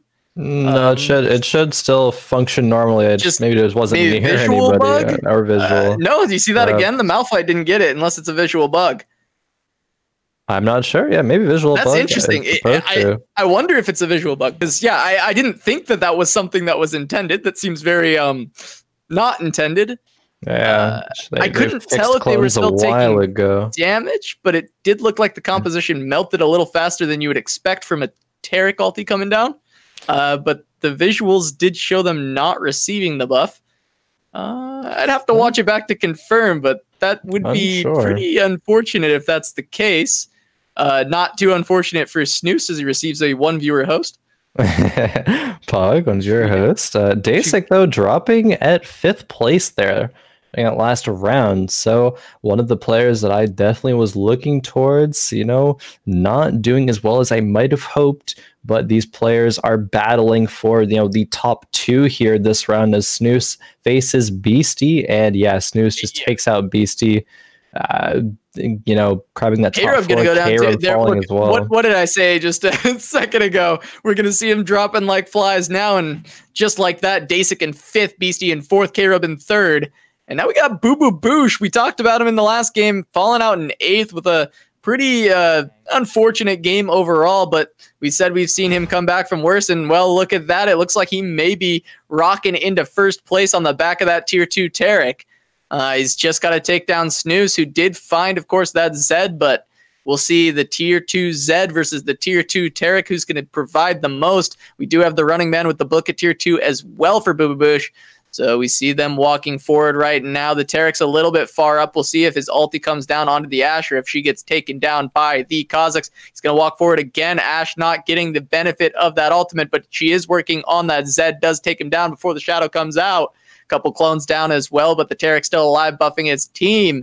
And Ashe continually putting out that damage, and that's going to be enough. Bububoosh going to take that 1st place. Snooze coming in at 2nd, but yeah, Bububoosh ate the 1st. We've seen it before. We see it again. Well played from Bububoosh here to grab that 1st place finish in the 2nd game here on Fight Night Rising. Yeah, there we go. Then that was quite the game there by Bububoosh. Upon seeing that Taric 2, definitely knew he would solidify himself as one of the top placements in that game, but he propelled that into a 1st. Very, very nice job there. The shadow compositions making their way to the top 4. I believe Deisik had a shadow composition, was able to get into the 5th place there. But Khroen, some consistent placements from Khroen so far. Game 1 with that 2nd place, and then game 2 here with a 3rd place. He is our point leader with 22 points. Fluffy with 18, Snooze with 17, Deisik and Bububoosh tied for 4th with 16 points apiece here. Doublezzzz and Beasty tied for 6th with 12 points, and final DF rounding it out here with 9 points, but still kind of anyone's game here, as these point differentials aren't too insane. But we will be heading into a break here for just a few minutes. Make sure to hit the follow button, subscribe, Giant Slayer TV, bang bang. We'll be back with more exciting action of Fight Night Rising very, very soon.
Welcome back, everyone, to this week's Fight Night Rising. We've had a couple of intense games here thus far. What do you make of them, Casanova? How these games been going from your perspective? I mean, the story is told here by the standings. If we can actually pull those up for 1 second here. You know how we talk about consistency is king at Fight Night? Definitely, we Just always go do. ahead and take a look down the board of these standings here, and look who's at the top. K-Rub with a second place and a third place finish, rounding it out at 22. But as we go down the rest of the scores here, it looks like a good placement and a bad placement for just about everybody. And that's where the difference has been made, and it shows the power of this lobby. I mean, everyone is so good that it's hard to keep that consistent. It's very difficult to stay at the top and stay in that top 4 in every round. And so it's kept this Fight Night very close. A lot of people are kind of available to really take it home even. K-Rub has a little bit of a lead, but that could quickly change as we've seen in these first 2 games. Yeah, definitely. Carob, the only player to top 4 in both games thus far, and that consistency really, really working out for him here. 4 points above second place here. Is there any player that you see outside of Carob that you want to make an impact in these next coming up couple games? Yeah, I mean, Bububoosh is someone that just always comes in with such energy and excitement. He's always great to watch. So I love that he had that 8th, but he took it in stride and finished the next game in first place. I'd love to see what he can do in the rest of our matches here tonight. Definitely. I can't help but agree with you. It's always an exciting possibility of a Bububoosh interview. As we check out Bububoosh's perspective here, starting out with a Varus with a sword. I believe that is the same start that Deisik had in game number 1 that he win streaked so far with. So maybe Bububoosh will be able to channel some of that energy and maybe propel him into another top 4, if not first place here tonight in game number 3. Yeah, we'll have to see a couple swords picked up for Bububoosh. He's got a pair. Let's probably see where those end up later on. Shojin, very strong item, as well as GA is something we've talked about. So a couple things that you can build. A lot more you can do with the swords as well, but those are 2 we have seen quite a bit of. Infinity Edge, another one. You can see that. Definitely. That's what I was just about to mention. The Infinity Edge, I think, is a pretty universal item overall. You can see it in the Yasuo comp. You can see it in some Sins. You can see it in Rangers. A bunch. You can even see it in Ocean Mages if you pair the Infinity Edge with a Jeweled Gauntlet yeah, for some huge hard-hitting crits there. But we see Bububoosh intending to play this Varus. There it is. Buffing it on the Mountain Hex, and has the potential for the Infinity Edge here. Will he decide to make that? Probably. We'll just wait to see what he gets from this next PvE round, but has another Ranger potential. I mean, hey, if I'm looking at this start from Bububoosh and I see 2 swords, a glove, some wardens, and a couple of rangers, I'm immediately thinking, what's the likelihood that I can actually go into the Ranger composition, have a double IE for my Twitch, and be able to win the game with that. And it's definitely going to be on his mind there. We see doubles here with an assortment of items that you don't really want to combine. Maybe he'll get another item here. He does. Okay, well, not that a bad helps one. actually quite a bit. There's a Morello opportunity there. Definitely could be something we see. Gonna pick up a pair of lights. Gonna pick up those Nasus. It's gonna. Looks like he's got a couple Inferno pairs. A lot of pairs actually. Sorry, on the side of doubles, he's got a lot of pairs. Gonna go ahead and build the Ginsu, not the Morello. Morello Nasus is something we see a lot early game, but yeah, it is. Not what we're gonna see today. Gonna see the Ginsu Vladimir, AD Vlad. Kind of, Not what I was mixed build Vlad. Builds out of a variety. Gives a little bit of ability power there. Hybrid Vlad. True, hybrid Vlad. Hybrid Vlad. But no, if I see someone building a Rage Blade on round 2-1, I immediately think that wants to be put onto an Azir. It's just a matter of time before Doublezz is able to find that Azir. You could use Rage Blade for just an AP item, an item for Rangers as well, for either maybe a Twitch or an Ashe. Probably the Ashe, the usual build there is going to be Static Shiv, and Rage Blade, but does immediately fight both of the pairs of Diana and Zyra there. Even another Zyra on the shop here. Yeah, sells off that Vlad. Interestingly enough, hybrid Vlad does make sense because blood magic is a renewable energy source. So it does seem like that would work out for him. But of course, able to find something a little bit better to put in there with the Infernos. Going to put in that Diana and the Zyra. Thanks, I hate it. But what we don't hate to see is Doublezzzz, that Rage Blade Diana, going to go to town here versus Beasty. There is no doubt in my mind that the Diana with the Rage Blade wins this round. I am not absolutely. cursing it. No, I mean, yeah, look, she's got it. Look, she's got it. Don't worry, she's got it. Gonna take down ItzYaBoyBeasty. Gonna put a little bit of damage on him. Some mole on mole violence here. Gonna do a little bit there. The only I love two the mole moles. players. I love to see the moles. moles. Oh no, there's 3 mole players. Sorry, Bububoosh is also a mole. Like I could go Rangers from here without ye. Mole is best little legend. I used to not, my thoughts on the mole. Yeah, I used to hate the mole. I used to hate the mole. I use mole now on my Smurf account because I got one of those free eggs from the Twitch Prime thing, and now I am a mole convert. So I can't even talk trash about the moles anymore. Yeah, speaking of Twitch Prime, you can actually use your Twitch Primes on Giant Slayer TV now, as we do have affiliate status. Go ahead and get your ready for battle Twitch emote that we do have just approved, and we'll have a lot more coming soon. There you go. It's seamless. We nailed that. Good job. Good job. I really See Fluffy going against Snooze here. Snooze also with a Rage Blade has it on the Ezreal right now though, and Fluffy has that Infinity Edge. There are some Woodlands over here as well versus some Rangers. The Woodlands, are they going to survive long enough this round as the Ezreal tries to take them down? Looks like the Ezreal is going to prevail here. Yeah. Yeah, he will indeed. Snooze going to take that round over Fluffy. We go to our next carousel. We're going to see what items people pick up. It's kind of hard to know exactly what they're going to want, but we'll have to see what they make of them.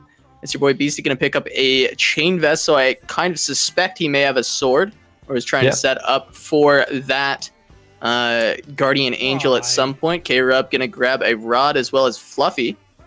Of course, that can build into a number of things, but Morello's is generally the most common item we're going to see built out of that. Yeah, we see Deisik grabbing a bow, I believe there. Yep. And final DF taking that 2-cost tier. Not a bad item for being last pick along there with Snooze. Fluffy selling for that 20 gold threshold there. Fluffy making the Infinity Edge with that Rage Blade. That's either Rangers or some Sins. One of the two, and we'll see what it's going to be probably a bit later on. Does have the Lunars with the Woodlands now. excuse me, is 90 HP, but probably can win streak with this, I assume. We will see, though. Not guaranteed win streak. Yeah, sorry, my brain was just going to one thing. I was pretty sure I saw Bububoosh pick up that another crit glove, a brawler's glove, which would mean that he does have double IE already. I want to confirm that at some point here, but we do see Fluffy going against Final D right now. The mountain buff going on to Kiana, as we are on a mountain map, which definitely does help out this early game, grabbing a Kiana and a Talia, making Final D quite strong, as I think that Kiana should be able to run through this. The lunar buffs on both sides propping off, but no one's getting through a Kiana with the mountain buff right now at this round. And Fluffy's going to take a little bit more damage. Final D still at 100 HP on that win streak. Yeah, we see yep, there it is. Yep.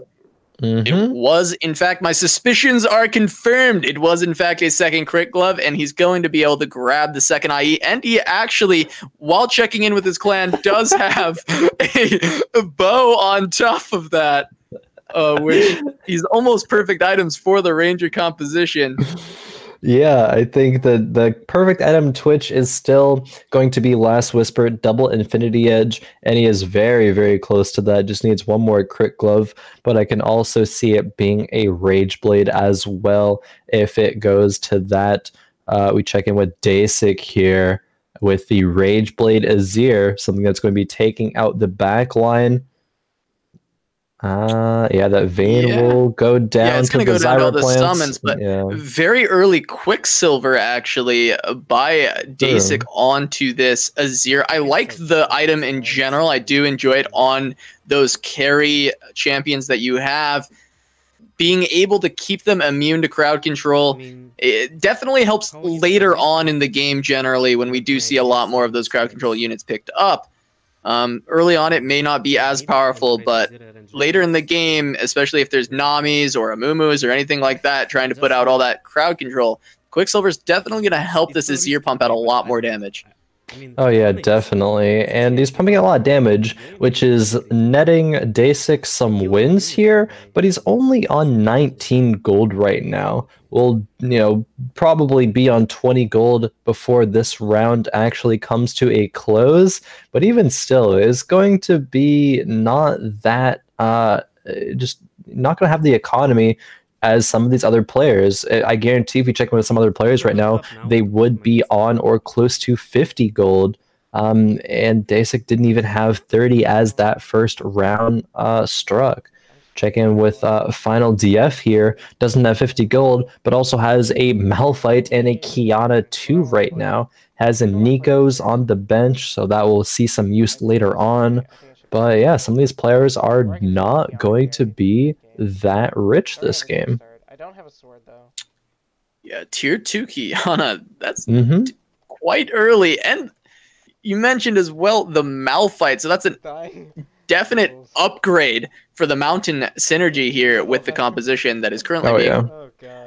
Final DF in really good shape to keep this win streak. Gonna run into Snooze here with a pretty powerful front line of Wardens, the Morello Nasus we talked about earlier, actually, when we were talking about the Vladimir, and Snooze actually has that here. But of course, the mountain synergy probably going to be enough for Final DF to take the round. Malphite still has that full shield on top of him. Vayne's going to be able to push through there. Not in the slightest there. Final DF still at 100 HP. I believe Final DF, didn't have a great placement during the last game, but is certainly wanting to come back during game number 3 here, picking up more Kianas. Hey, is that going to be a Kiana 3? Probably not, but rolling down regardless. Definitely wants to keep that win streak going. I would love to see a Kiana 3. It's not going to happen, but I would just like... I love seeing kind of weird stuff like that, where it's just... You never expect to see that 3-cost unit get to tier 3, but when you do, it's always really exciting. Most players aren't going to go for that, because of course you generally are wasting an insane amount of gold and never actually hitting it. Yeah, but when you do hit it, though... Yeah, I mean, when you do hit it. You might just win the game if you do hit it. I remember in set 1 getting like Morgana 3s and just the game being over immediately because she would walk in and one-shot the entire enemy team. Yeah, it definitely creates some exciting moments there. But an exciting moment, at least for me, during that last preparation phase was Final DF's decision to Nico the Azir 2 to maintain a win streak. Doesn't want to save it for a 4 or a 5 cost unit, just wants to keep, trying to salvage his economy, I suppose. On a 7 win streak, you're going to be gaining +3 gold per round, so it's almost as if he was on 50 gold. In terms of just the gold gain here with no win streak, but probably will remain on a win streak beyond this round as well, as we see Final DF versus Deisik here. One of these streaks is going to be gone. Yeah, I mean, I'm pretty sure it's going to be Deisik's streak as we see these Sand Soldiers getting into the back line, dealing a ton of damage, but actually a couple summons get onto the Azir and actually keep it pretty close, but a clutch shield coming out from Karma, probably going to secure the round. The Malzahar fighting off against the Leona, but the summons are not going to be enough to break through all that tankiness, and that's going to be the win streak of Deisik going down. Final DF going to hang on to his, and like you mentioned, making gold like he's on 50, even though he is only on 20 for now. Still looking quite good being on that win streak, having a very powerful composition. Deisik being one of the stronger players in the game, stronger compositions in the game right now. And Final DF being able to take him down is going to help out. Definitely. I think if Final DF is able to win these next couple of rounds, might be able to go to level 7 and level 8 at on par with the rest of the lobby here. We also see Final DF pick up a rod, I believe that was, so might make a death cap on the Azir, might wait to see what else that can be, whether it be a Rage Blade plus some other AP item, maybe that Jeweled Gauntlet on that Azir, but we'll just have to wait and find out. Bububoosh here does choose to make the static Shiv, doesn't have a Last Whisper, doesn't have a Rage Blade, but is on a 5 loss streak. These double IEs are not quite enough during this mid game here for him. Yeah, he has to find that Twitch, but if he can make it to Twitch too, he's probably in pretty good shape. The big question, though, is can he make it to Twitch too? And winning some rounds right now is definitely going to help, so being able to take down doubles here, a good sign for Bububoosh. Actually takes down doubles quite handily, so maybe he did find a little bit of a spike here that we did not quite see, or maybe doubles is kind of in a slump. I mean, we do see him in 7th currently as far as HP is concerned. Maybe a bit of both. I mean, Bububoosh only has 40 gold right now, probably rolled a bit on maybe last round, maybe 3-2. Generally, if players are going to roll during this stage, it is going to be at stage 3-2 right after they level to level 6. But regardless, able to take out doubles that last round, above 50 HP at the very least. Maybe going to remain above 50 if he's able to win this next round. Does now choose to slam the Bramble Vest as well. I don't dislike that. I think Bramble Vest is a very, very good item. Good on Leona as well. Yeah, curious they didn't do that previous round though. Yeah, he probably should have done it earlier, if anything. I really like it on Leona, especially this early in the game. Yeah. I feel that Leona is so tanky at this point that you're going to get a ton of value out of that Bramble. Now, the issue is he's still very behind on a lot of other fronts in the game, but obviously watching that entire fight, Leona seemed to get very good value of the Bramble there. I mean, of course, her damage numbers aren't going to be insanely high, as she is just a tanky unit, but in general, it seemed to be very valuable, just not enough damage is being output by his composition. Even with all these items on the Vayne, she also is being taken down by, I believe, a summon. I just saw her taking quite a bit of damage early on in that fight. Yeah, not the helping her Azir. push out. Yeah, the Azir nearly killed the Vayne to start that fight off. The Sand Soldier despawned eventually, but she was CC'd then by the Malphite and taken out to end that round. Bububoosh here getting 1 rod, and that is it in terms of items. Did get a little bit of gold there though, but we'll probably have to roll down here to finds okay. And to be fair, well, you can see him popping off. He's so excited. That's a huge high roll here. Finds an Ash as well. Bububoosh. Definitely going to be helping him out here. I was about to say, Bububoosh didn't really need items. He needed a little bit more gold to get him to where he needed to be. And that's exactly what he found. He found a lot of gold and was able to roll into exactly what he needed. Able to get the Ash, the Twitch. All right. These are only one star units though.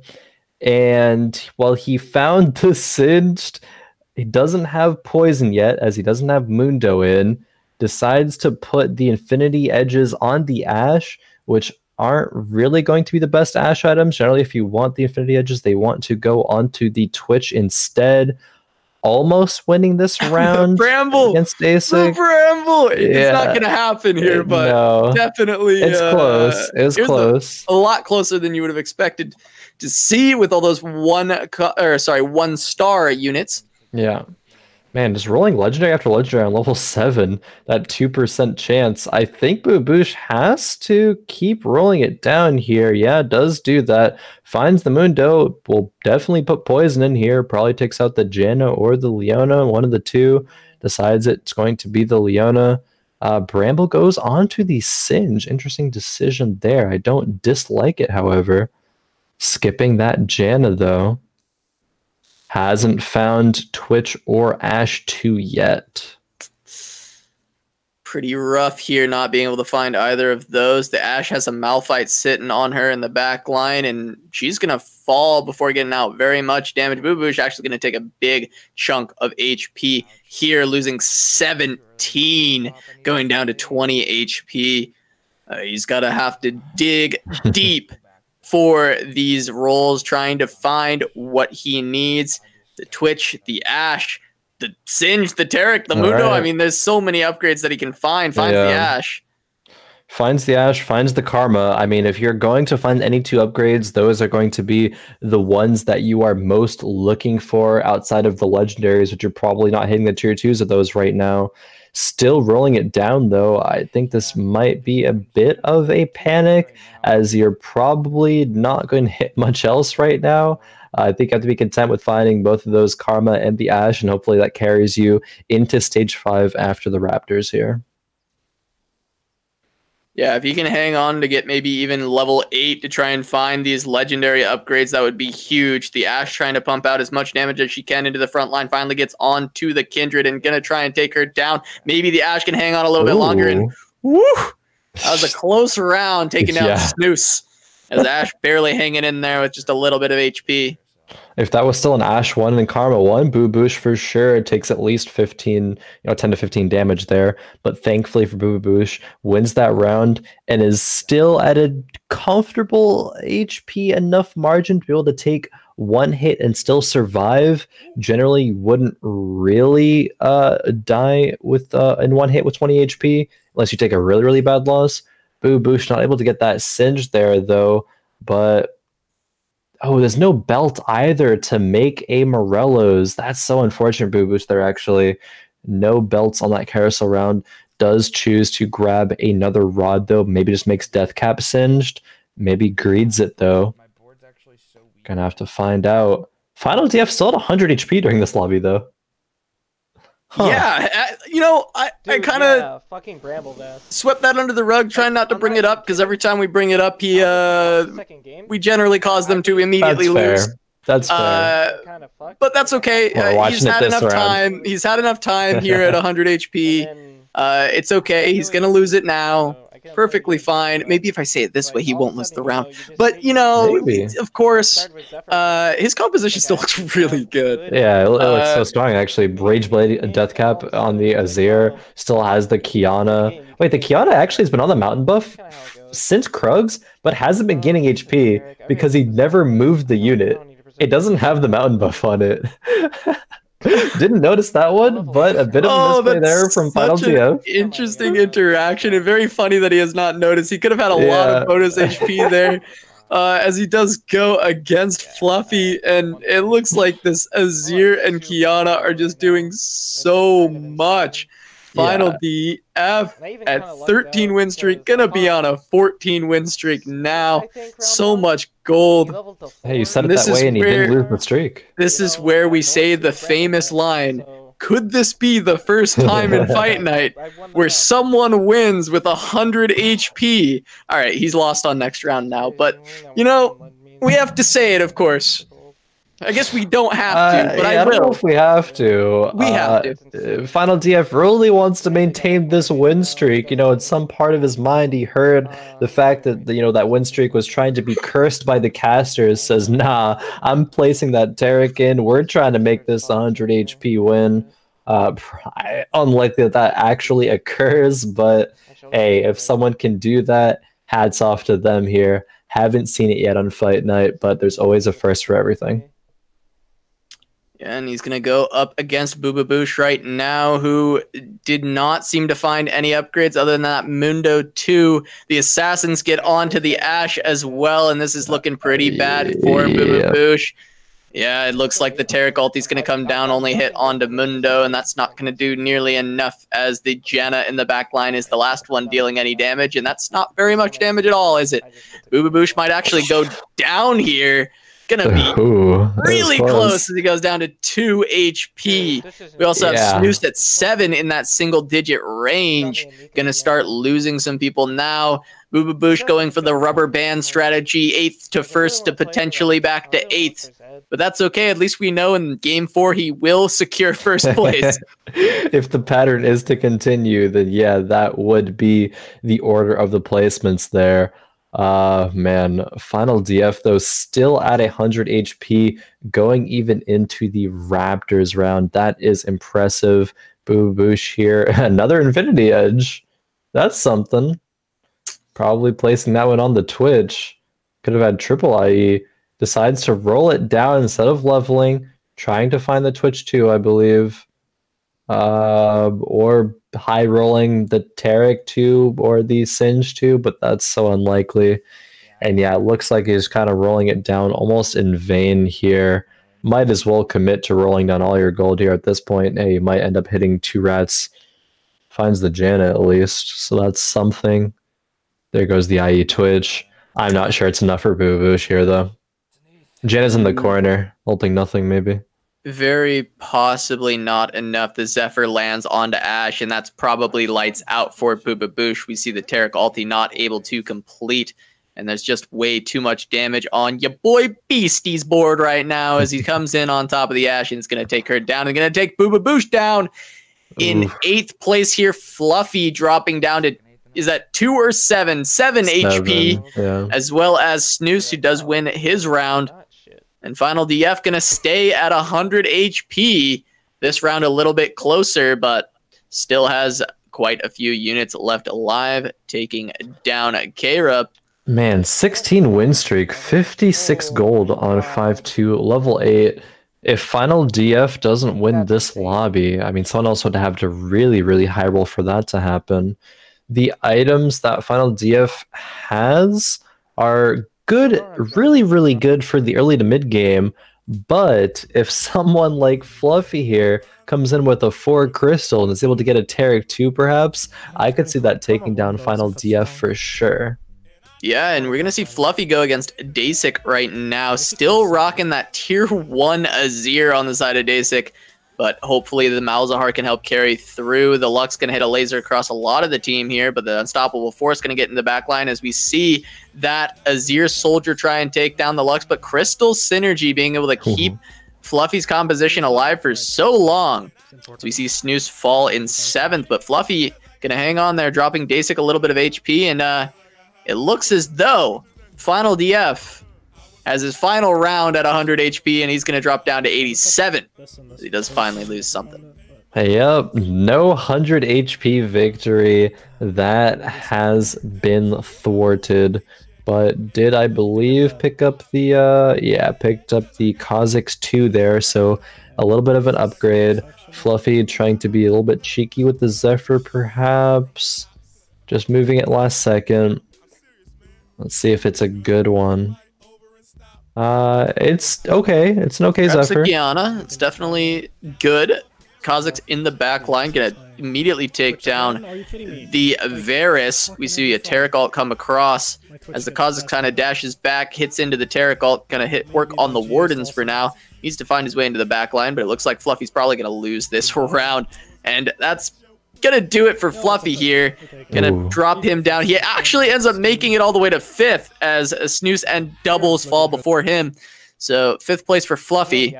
He would have loved to see a top 4 finish for himself there, but not going to get that. K-Rub going to continue the streak of top 4s. Yeah, 3rd definitely. place currently.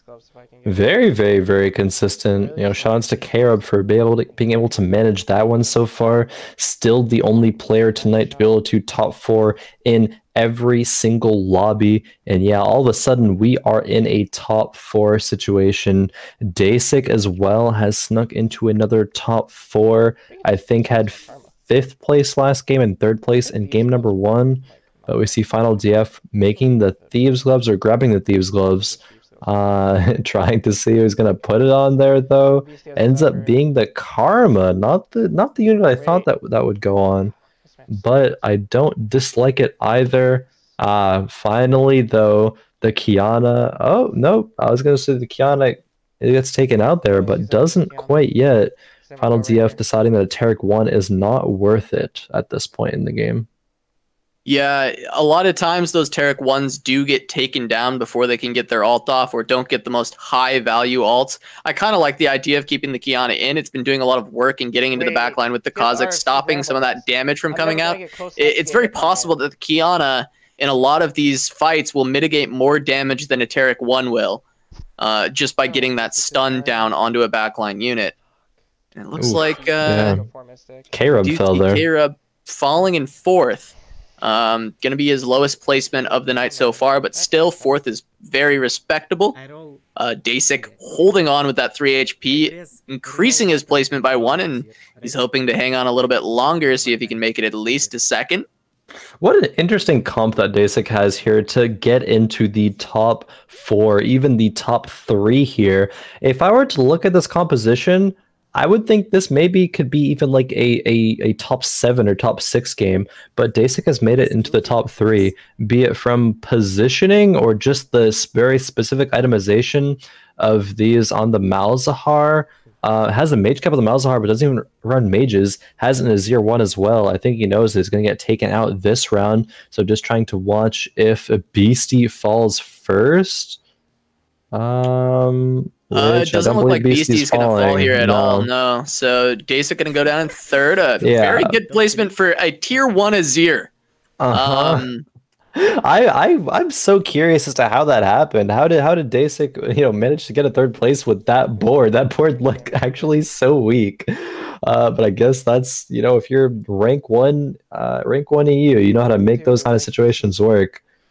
You see there are 2 players left. Beastie at 8 HP and Final DF at 87 HP. There is a mountain in front of Beastie, but can he climb and surpass it? I'm not sure. It remains to be seen. I'm gonna go ahead and say no, but he's gonna try. He's gonna try his very best. That he is. Beastie has 2 Yees on the bench here. Will he be able to find a Yee 2? Inferno Lux. Ooh. That's good for Beastie. You can go to 9. 9 Infernos? Maybe. Needs one more, Where's that Diana? I just saw him type out, where's my 9 Inferno? So yeah. He's looking for it. One more roll. Oh, there's actually Diana. Wait, there. actual. Do you do it? Sells. What did he sell? I missed it. Sells the Malzahar, I believe. Wait, it needs to put the lockets on, slam him. Okay. 9 Infernos. Is this it? Is this what's gonna win? The comeback. The dream. It looks like they're doing a little bit of damage to the backline there. There's Inferno procs, but it does look like his composition's getting completely decimated. All right, the Lux. She's gonna ulti. Boom. Huge ulti from the Lux. Definitely winning the game for Beasty there. No, final DF going to take that one down, only losing one round the entire time, dropping from 100 to 87. Yeah, that was very close to 100 HP victory. Of course, not 100 HP victory, but that's one of the highest HP victories we've seen in Fight Night, I believe. One of them for sure. I mean, only losing a single round is definitely up there. Very well played from Final DF. A high roll game piloted excellently in order to keep that high HP and that win streak throughout the whole time. And that's definitely putting Khroen in a very good position to take this in round 4. I mean, getting these top 4 finishes, if he can keep that consistency, I think Khroen's going to run away with it. Deisik, who was your pick at the start, is right behind him with 26 points. And Fluffy, our previous winner, tied with your boy Beasty at 24. A bit of a mountain to climb to catch up to Khroen, but that's definitely the fight in there. Those are the people who can really catch up for first. And there will still be a fight for the top 4, though. Yeah, if Khroen's able to get another top 4 at least, then the only player that Khroen really has to watch out for is Deisik. If Deisik is able to get like a first place and Khroen gets, you know, that 4th, although Fluffy and Beasty, as you said, 24 points apiece. Both of these players, first place is within striking distance. If Khroen and Deisik have a bad game, there's still a bit of a mountain to climb to get to the top 3 from Snooze, Bububoosh, and Doublezzzz, but it is possible. The point differentials are still, you know, there to be able to make at least a top 3 or a top 4 to get a little bit of the prize here tonight. Waiting a couple of seconds here before we get game number 4 underway, but I do want to take a moment to kind of look back over these scores here. Deisik has kind of squeaked into a couple of top 3s. You know, game number 1 really high roll, game number 2 was in 5th place, but that last game is very, very impressive to be able to make a 3rd place out of, with how, you know, again, how weak that lobby or his composition looked in that lobby. So I think Deisik is definitely looking pretty good here if he gets another high roll game or just, you know, plays the game very well in terms of decision making to be able to potentially win this fight night. It is possible as we load into game number 4. Yeah, unfortunately for Deisik, getting first place is pretty important for him. And based on what's happened so far, Bububoosh has a 100% chance to get first place in this lobby. He has gone for the rubber band strategy, so we will be seeing Bububoosh take first in this lobby. That does hurt Deisik's chances overall of getting first in Fight Night Rising, but we'll have to see if the prophecy is fulfilled and the full rubber band happens for Bububoosh here. Yeah, so if we're talking about the Bububoosh, you know, the full rubber band going from 8 to 1 to 8 to 1, and I believe, Khroen has top 4'd every single game, then I believe, based off of that logic, it may be statistically impossible for Deisik to win. It's not possible. If he can defy all odds and take victory here tonight, it would be incredible, because based on facts, there's no way that he can do it. Based off of facts and facts only here, of course. But no, Deisik definitely has a very, very good chance of, you know, winning this if Khroen falters. But Khroen, though, definitely knows that at least if he gets a top 4, he's pretty safe there. But yeah, definitely the 2 players that I'm going to be looking at. Snooze has had a couple of bad placements. You know, only at 21 points right now, part of the bottom of the lobby here tonight. Snooze, you know, very, very strong player, but not quite getting the games that he's wanted to thus far. Yeah, looking forward on this game, just trying to look at items here. The makings of a couple good items for Fluffy. Not a good item yet, but the makings of them. Got a sword and a giant's belt, which can build into a myriad of different things. Yeah, still has the tier on the Nico, I believe, as well. So that could turn into a Shojin's on the Kiana. I don't dislike that. I think that's something that one of our players did earlier on. It has a Those are some lot items. of options here. Yeah, Shojin Morelos, maybe, perhaps. Pretty good. Definitely pretty good. A lot of pairs. I'm curious. What does Fluffy do here? I'm actually so intrigued. I like Cells? Oh. Okay. Huh. That's not what I was expecting. The Druid buff early. Yeah, has the Druid buff. Is probably going to make Shojin on the Nico and slap Morelos as well. Definitely wants to utilize that mana mechanic here. Yeah. Facing up against doubles Preds. Nico actually missed. It was pretty interesting. I didn't know that could happen. She's trying her best. But she missed. I think Fluffy won the round. I don't think I've seen that before. I think it was due to Fluffy utilizing the mana mechanic there, and so as the Warwick or whatever unit it was walking forward, the Nico shot out the ultimate and missed. It did end up on the third bounce or the third whatever, hitting both of those units there. So it wasn't. It ended up being really bad. But yeah, I think that's why that occurred there. 0 gold for Fluffy. Yeah. Yeah, he does have 0 gold. That's crazy. That's not good. Turns out being poor in this game generally is not a good thing. Kind of one of the lobbies poor actually. Deisik doesn't have econ right now. There's another player that Fluffy Scout didn't have econ as well. The difference is that Deisik is on level 3 still, has not aggressively leveled up as Fluffy has. Look, I mean, this Nico is incredibly powerful with these 2 items. In the early game, has the Druid buff. If he can get Woodland, that could be pretty good as well for his early game. Unless he can find some pairs. He's got a Scion sitting on the bench as well right now. Maybe he wants to enforce that.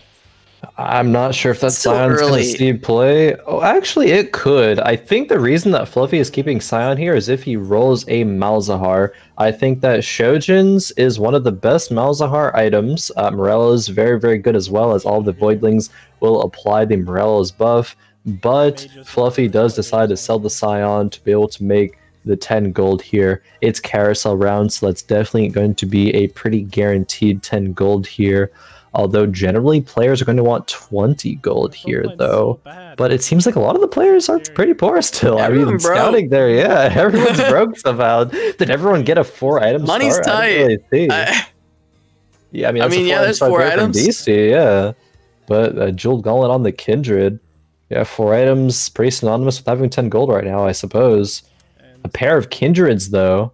As soon as BC hits that Kindred, too, that's going to be insanely strong. Yeah, that'll be feasibly a very early Kindred too, already having 2 of the 3. That's a unit that we see all the way into the late game. Yeah. Generally, of course, mid-game comps being the best for the Kindred, but we do see her go very late. The jukes, the dodges, but not quite enough. It's going to fall to Fluffy's Nico. The mountain buff on the Nico, she was alive forever there, taking so much damage. As we see Fluffy, K-Rub, and Final DF all on 100 HP here. We do see Fluffy, however, getting the better of the RNG, is able to pick 3rd along with Beasty here. Wants to take a rod, it seems. Yeah, Beasty going to take a bow, it looks like. Yep, 3-cost bow. Can't be mad about that one. And I believe it was, Beastie had the Kindred as well, so that bow is probably going to end up being a rapid-fire cannon for the Kindred, I would assume. That is a very good item, so she won't just jump in and int into the enemy team. When you have her being your main carry. See Fluffy here, finding the Iron 2 finally, does the level 5 as well. Still broke, but... Yeah, I think Fluffy hates money. It does seem like he doesn't like it. He does not like money at all. No gold here. None at all for Fluffy. No gold. No gold. Doesn't even have 10 right now. Hey, buys the Braum. Okay, plays the Braum over the Ezreal there. Is probably selling that Ezreal for Econ here. But maybe not. Okay, no. There's Econ. There's 10 gold, okay? Maybe Fluffy doesn't hate gold as much as we think. Might hate Maybe. gold, I think he hates gold. If he's able to maintain 100 HP, though, maybe it's worth it. If he wins this round, yeah, if he wins this round, he'll be on a 4 win streak to gain an extra +2 gold for the round, which it seems like he will be here. It's only a Nico 1, but with Mountain buff and the Kiana, definitely strong. Looking to win streak. Snooze, however, goes down to 70 HP and still isn't even that strong himself. I believe Snooze had Yasuo's on the bench as well. And speaking of Yasuo's, Fluffy finds 2. Doesn't have the items for him, also finds Woodland Synergy. Now, we've seen people hate gold in the past, and generally they are high rolling a little bit more than I think Fluffy is right now when it happens. Yeah, like a certain Bububoosh, maybe a couple. Yeah, a certain Bububoosh game where he just hated gold that game. I don't even know if he reached 50 gold the entire game, honestly. I don't think he did, but regardless, sometimes hating gold nets you victories. I think that's the moral of the story. Absolutely. I do worry for Fluffy if he doesn't roll into something a little bit greater, but he's also, he is starting to make a little bit of gold now. The Nico is quite powerful, does have the Woodland synergy. The Mountain buff, of course, really bailing Fluffy out here. Maybe still not, no, it should be enough. Diana not quite going to make it to another ulti. It could have been close if she had made it there. But we do see this Kindred too, of course, for your boy Beasty and your boy's beasting on the enemy here with the Kindred. Definitely very strong early on. I do. I really do. It's a great name. It's your boy Beasty. It's your boy. He's really out here. Yeah, out here indeed. Speaking of out here, Doublezzzz is out here, very committed to this Yasuo here. Is running Yasuo, a Leona, and 2 Nikos. 4 out of 5 here, but thinks that is enough to win the round, and it certainly will be. Doublezzzz, however, does need to find more of the pieces of this composition. Otherwise, we'll probably keep losing. Yeah, for sure. Even though he has the Yasuo, which we have seen the strength of, Yasuo hasn't been performing that great in this fight night. We probably haven't seen the perfect comp for it yet. We haven't seen a perfect Yasuo comp come out, but just in general, it hasn't been exactly performing. Maybe this is the time that Doublezzzz can turn it around because he does have a very early Yasuo with good items, and maybe it will allow him to focus on getting the rest of the comp around that champion here. Yeah, maybe. I mean, half an Infinity Edge or Hand of Justice, and then also half of a Bloodthirster there with that cloak on the bench. I thought Doublezzzz here was going to sell both Nikos for 50 gold and just play the Vlad 1. I mean, just try to make as much gold as possible, but opting to say that Nico might net him a win here where otherwise might not have. Yasuo jumps into the Kindred, but just gets outplayed by the Kindred, though. Taken down, but not in the end, you know, flashing on top of her, taking her down with the Quick Steel Tempest. But it might not be enough. Oh, it will be. It does get that final last breath off. Able to take down your boy. Beasty. Your boy Beasty. Yeah, unfortunate there for Beasty. Definitely would have want to win streak with that Kindred too, but it turns out a 2-cost unit may be a slightly bit stronger than the 3-cost unit there. Doublezzzz rolling it down to try to find some upgrades. Ooh, a couple of... Skips the Ezreal 2, going to sell those off. Yeah. The Cloud. There is Cloud and Mystics with that. Super, super good. He's able to find Blade Masters as well with the Sivir. Basically now just needs to find a... What am I looking for here? A Azir to give the Desert synergy here. Does decide to play the Yorick. Might look to go for the 3 Summoner variant of this Yasuo composition here. But either way, Doublezzzz is decently strong with the Yasuo 2, Karma 2, and the Janna right now. Thieves Glove's giving pretty good items to the Nasus, but it does look like Doublezzzz Yasuo is quite strong right now. Trying to get through, but the Nasus with the Seraph's able to stay alive for such a long time. The Thieves Glove's really coming in clutch. Yasuo, however, still not proccing that GA. The dodge is coming out from the Cloud Synergy, able to help him out quite a bit there, and gonna take down Snooze. Double's looking very strong. This might be the game that Yasuo actually has a good performance. Yeah, maybe. If Doublezzzz is able to find a few Azirs before it's like stage 5. Is that a Twitch 2 at 3-3? Yeah. What did I say about Bububoosh? Is it a first? For a Twitch 2 at 3-3? I mean, that's pretty early. That is looking like a first. There's the question mark things. I love it when the question mark things come out when someone rolls something disgustingly earlier than they should. I would be tempted to, when he finds another ranger, sell that van and just slam the IE on the rat. Yeah, I mean, yeah. The Rat-a-tat-tat's coming out, not quite as strong as you'd like him to be because he's got no items on the Twitch yet, but of course, slowly going to be looking for those, only on 2 ranger as well. So this composition only gets stronger as this goes through, and it's still going to be enough. Yeah. Of course, the rat looking a little bit underwhelming, but still does about 2,100 damage there. It's nothing to scoff at. So Bububoosh definitely going to be looking for maybe a second IE. He had, I believe it was the tier on the bench, or was it the bow? Yeah, he had a tier on the bench, had a Morello's and an IE in play, so not that many items for Bububoosh on the field to work with right now. But I believe if he's left for, it's not able to pick up that. Could go bow. I think he will, yeah. Wasn't able to pick up the glove, unfortunately, but bow is still decent. Might consider making that shiv already, or may use the bow for a last whisper, or a rage blade, or an RFC for the Twitch later on. I'm curious, but it's going to be the shiv. Goes out of the vein, I guess just trying to not split the items. Yeah, I mean, if you're not selling Vayne right now to put the IE on the rat, you might as well just put the Shiv on the Vayne as well. She'll be attacking faster. She's your item carrier. Attacking faster, has more chances for the attacks to crit and get IE value. IE value. Yeah, leveled up, puts a Malphite in. Doesn't really give any synergies, but it's still a good unit. That Kiana, however, has gotten onto the Vayne. Double stuns the carries in the backline of Bububoosh. Vayne going to do her best to try and carry through the rest of this fight, though, but that's another double stun from the Kiana. I mean, Snooze's Kiana just really carrying that fight there. Pretty much destroying Bububoosh's backline, hitting that supreme display of talent coming out of the Kiana.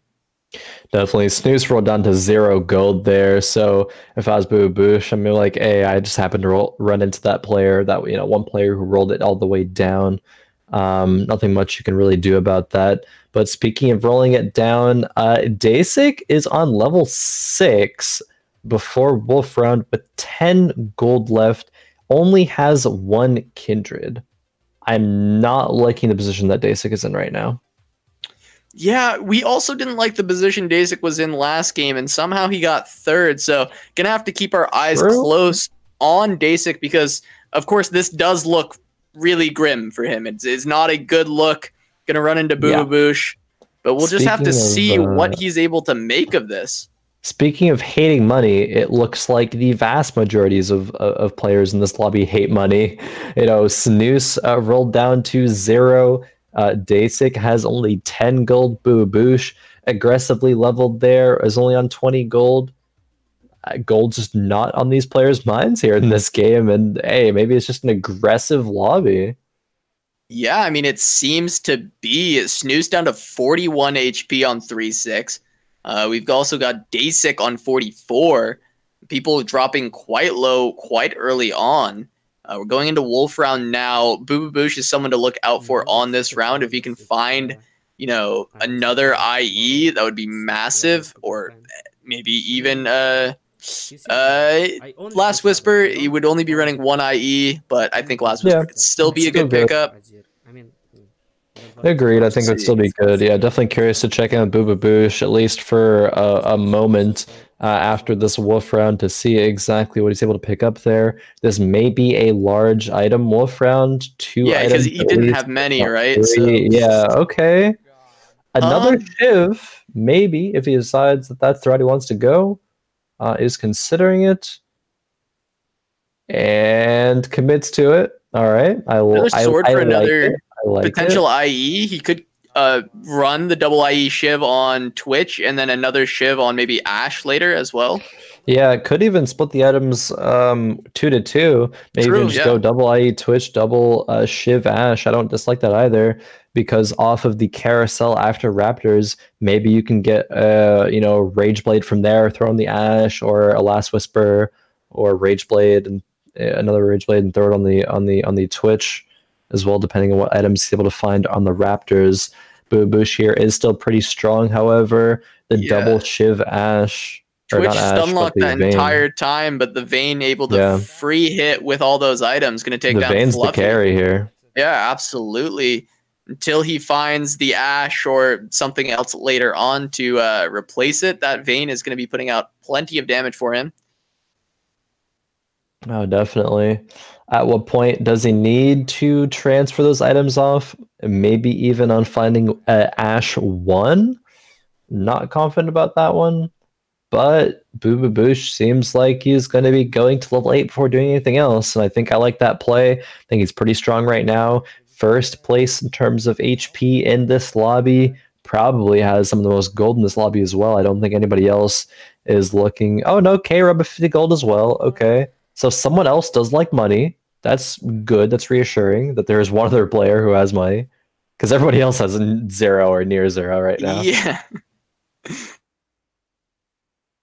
There's the money players facing each other. And having money, definitely getting stunned up again, but the Vayne able to put out plenty of damage right now. Yeah, Vayne putting out a lot of damage. The Nasus there, but the Morellas against the Woodlands is pretty strong here. There's that Karma in the back, not being able to do too much, as Bububoosh is continuing that win streak here. Up to 3 right now. Yeah, it's looking quite good for the rubber band strat for Bububoosh. Yeah, that is what we came into this game saying, the rubber band strat. And it might actually come into play. Like, it might actually be that here. Huh. Yeah, he does roll down all of his gold with the level up as well. Gonna try and... Oh my god. Okay. That's... Bro, what? Just Nasus. Bububoosh, Nasus. Take out the Nasus. No? Alright. That's okay, I guess. Definitely would have liked to see that Morellas off the Nasus and onto the Singe, but Bububoosh has the HP to work with, has 2 Shivs on the bench there as well. He's going to sell the Nasus, I guess, right now. Yeah, definitely. Just, I think it could have been done a little bit cleaner there, but hey, still might just win the round because he's level 8 and strong and has poisons, so that's the Bububoosh special, I think. What? Hey, it turns out double Shiv Morellos can win a round at stage 4-4. Oh my god, he finds he does find the 2 Singe though. That's pretty crazy. Oh yeah, that rolls nice. Has a book for it. Gonna potentially find a tier 2 Singe pretty early on with this early 8. He does. What does he want here? I think he does need to find another Ranger to put in at some point here. Yeah. Because he does have that tier 2 Twitch with near perfect items. Perfect? Yeah. I mean, do you ever put 3 IEs on the 2? Oh wait, no, that's just the second IE. That's the second IE. Yeah, he's got the 2 shits. Yeah. He so does have and that's okay. All right. Okay. Okay. Bububoosh. Okay. What a roll what there. A gamer. Was able to find 3 Singe, I believe, in about 3 rolls. Has double Infinity Edge on the Rats. And hey, might as well have the second rat in there with the double shivs. I don't think I've. It's going to Ash, the question right? mark. That's Yeah, going to I mean, Ash. it definitely is going to Ash. It's just the question mark ping on that Twitch was exactly the thoughts going through my head right there, I guess. So just, shouts whoever throw that question mark ping out there. All right, the Twitch is going to start popping up. We got the double rat-a-tat-tat putting 2 lines of damage going through Snooze. Wait, the Twitch 1 did more damage than the Twitch 2 there on that damage chart. Yeah, he got his ult off first there and was popping off a little bit because of the shiv. Yeah. There's another Tarek. Bro, what? Oh my! Why is he rolling? Bububoosh hates money. Oh, the vein for Ranger buff. Pog. Okay, Kindred. Oh, the Kindred Kindred for Ranger buff. I wonder, was the rat 1 better than 2 Ranger buff? It might be because it's not 4 Rangers, it's just 2. That Karma buffing the Kindred instead of buffing the Twitch there. Man, watching Bububoosh's perspective is always like, how do you even describe it? It is a ride. It's a ride. But like, it always works out. It always works out. Sometimes, so like Bububoosh, I feel like he plays really well and he plays with his heart. And there's a lot of times though, when we go to Bububoosh's perspective at times like these, it's like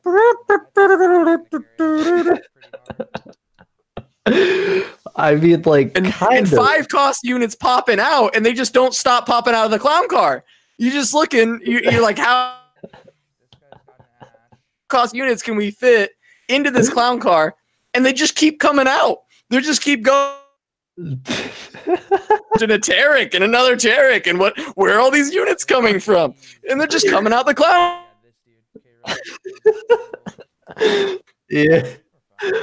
So, it's, I don't know. Yeah.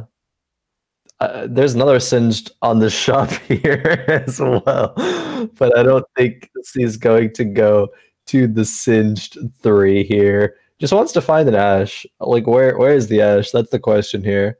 Does he keep rolling down? Probably. I guess so. Is he? Does he stop rolling it down here? Does he think that after finding the Kindred, that's like, all right, I'm chilling now? Is that the move? Was that the icing on the cake there? I think it is. Bububoosh, yeah, he's chilling.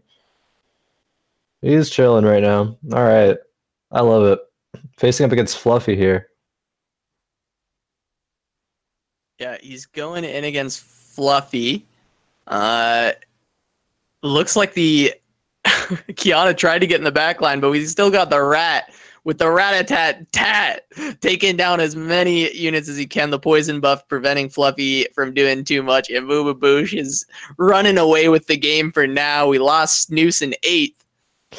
Ooh, unfortunate there. K-Rub in 7th as well. This is the line to where Deisik could win. However, Deisik is also on 8 HP. Both of these players who are contesting that first place slot potentially going out in the bottom 3 here. K-Rub with 7th actually opens the door for a couple other players to steal away first, especially if Deisik falls out too. So this actually has become anyone's game from what looked to be pretty set in stone. Yep. Maybe, is there a way Bububoosh wins? I think no, but I would be hilarious. We're gonna have to see. I mean, he can get close, I think, but I don't believe it was possible. Deisik's gonna fall though, and that opens the door for so many other players. This is so interesting, actually. I'm not gonna try to do the math on these scores. We'll see how it goes. Yeah, Snooze with 3 points, Care with 4 points right there. Deisik just got eliminated as well. Yeah. It looks like Beasty and Fluffy are going to be the ones that are really looking to move forward here, but Yeah, those are both players who were 24 points going into this game. So maybe if one of those players is able to take victory here, if not Bububoosh taking victory, then I don't know. So many more doors just got opened up. Finally, however, Bububoosh does find the Ashe, but doesn't fit the Taric in right now. Could play the Taric over either the Leona or the Soraka, and both of those would be good, I think. For that crystal buff, seeing as Ashe is one of these carries here, and the Shiv Ashe is going to be doing a ton of damage here. Maybe more than the rat here. Yeah. Ashe did about 800 more damage. Dealing an insane amount of damage. Oh, yeah. I guess Bububoosh is going for level 9 here. That's why once all these units in, doesn't really want to take anything out. What item does he look for here? Fluffy, I believe, going with the locket. Beasty going for the Quicksilver. Doubles with the Hand of Justice. Final DF taking his pick. Picking up the Bramble Vest, and Bububoosh does indeed get the Rage Blade. That's a good item right now for this Twitch. Definitely happy to see that one if you're Bububoosh here. Another Taric. What was I saying about the clown car and all the 5 cost units just coming out? They're just falling onto Bububoosh's lap right now. It actually, I think Bububoosh might win this game. If you roll well with Rangers, it's not guaranteed a first place, but it's definitely looking very, very good for a first place here. Especially with the gold to go 9, fit a Taric 2 in here. Hopefully, eventually he finds the Ashe 2, but the Rat having triple really, really good items. Being dissuaded a bit by the Kiana there, though. Yeah, Kiana. Yeah, Rat gonna start to go, but not gonna get any value here. Fluffy's gonna win this round. It might not mean much for the overarching game, but Fluffy definitely going to get around here, and that's very important for him because running into Bububoosh is very scary right now, and Fluffy needs a high placement in order to secure the victory of the overall Fight Night Rising here. Yeah, Beastie. Yeah, Beastie's going to fall out, which was the main competition for Fluffy. I think there still is some competition left for him, but if he secures second place, I think he has it, so it's very, very tight. He's got to hold on a little bit longer. Okay, now it's free. Yeah, hold on just a little bit longer. Maybe get to a second place sort of scenario. That might be enough. I'm not sure, honestly, with the, with Caleb, again, Caleb and Deisik falling so early in this game. There's so many possibilities as to the placements here, but we see Doublezzzz face up against Fluffy here.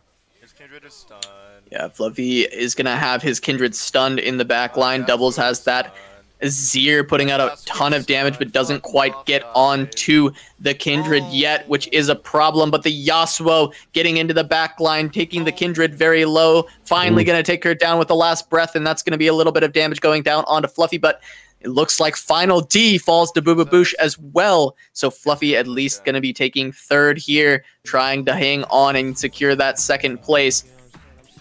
Yep, trying to do so. I'm not sure that Fluffy will be able to take a second at least here, though. I think that Doublezzz's composition. I think the Yasuo counters Fluffy's composition here. The Yasuo will kill the either Kindred or the Kiana very, very quickly. And hey, Bububoosh is going level 9 soon, if he's not level 9 already, and is certainly going to find a Taric 2 eventually, and use that to propel forward into his potential victory here. Shadow Lux picked up for Fluffy, going to go 6 Shadow. Yeah, that's a good roll. Very, very good roll. Important here. Going to potentially sell off the Kiana now. I think so. For those items. Yeah, where are those items going to go? Probably the Lux? Yeah, the Shojin and the Morellas, I believe, will go to Lux. Oh no, the Nami. Shojin maybe still the Lux or no? Is that going to go just trying to keep the crowd control coming out? on top of all this stuff. I mean, that's a massive unstoppable force, and that Twitch is just in the back line right now, using that ambush to sneak up and open up with the rat-a-tat-tat, putting all that damage down on a Fluffy, gonna drop him down so low to 4 HP. But Doublezz actually fighting the clone falls to 3. So Fluffy might have it. If Doublezz goes down on this round before Fluffy, he's in great shape, and I think that secures it. Maybe. I'm curious, what if they face each other and Fluffy now does have the Nami 2, hitting that raid from Beasty there. It's your boy. It's your boy, Beasty. Coming in with the raid. Feels good, man. But Fluffy now versus Bububoosh here. Will he fall to Bububoosh? Yeah, just watch the rat. We see it already taking down the front line, working on that Annie right now. The knockup from the Unstoppable Force coming across with the tidal wave and the Lux ulti. We're looking at that Twitch, gonna kill off Fluffy. And he does go down before Doublezz, which I don't know how that affects the stand. I don't know who won Fight Night. I don't. This is probably the first time that completed the prophecy of the rubber band and does finish first in this game, but this may be, like you were saying, this may be the first time that we don't know who actually won until we go to the scoreboard with all the updated scores. I mean, generally we have a good idea. At least we know if certain results happen, who's gonna win, but this is a result that was unexpected, and we don't know who's secured first. Very much so. It might be Fluffy. It might be a tie, perhaps. And then we'd have to go to the tiebreakers. Yeah, I actually think it might be a tie in terms of these scores. Maybe Doublezz and Fluffy tied with that finish. I think Fluffy and K-Rub. Yeah, Fluffy and K-Rub are tied, I believe, with 34 points. And I believe due to tiebreakers, Fluffy actually will win? Yeah, it's confirmed. Fluffy is going to be our Fight Night Rising champion for tonight. Yeah, with that first place, yeah, that's what tiebreakers goes down to, I believe, is first place victories. And Fluffy was able to do that. Top 3 was exactly what Fluffy needed there. We were a little concerned for him at the end there, not getting second, but he has done it. K-Rub going to be second place, 34 points.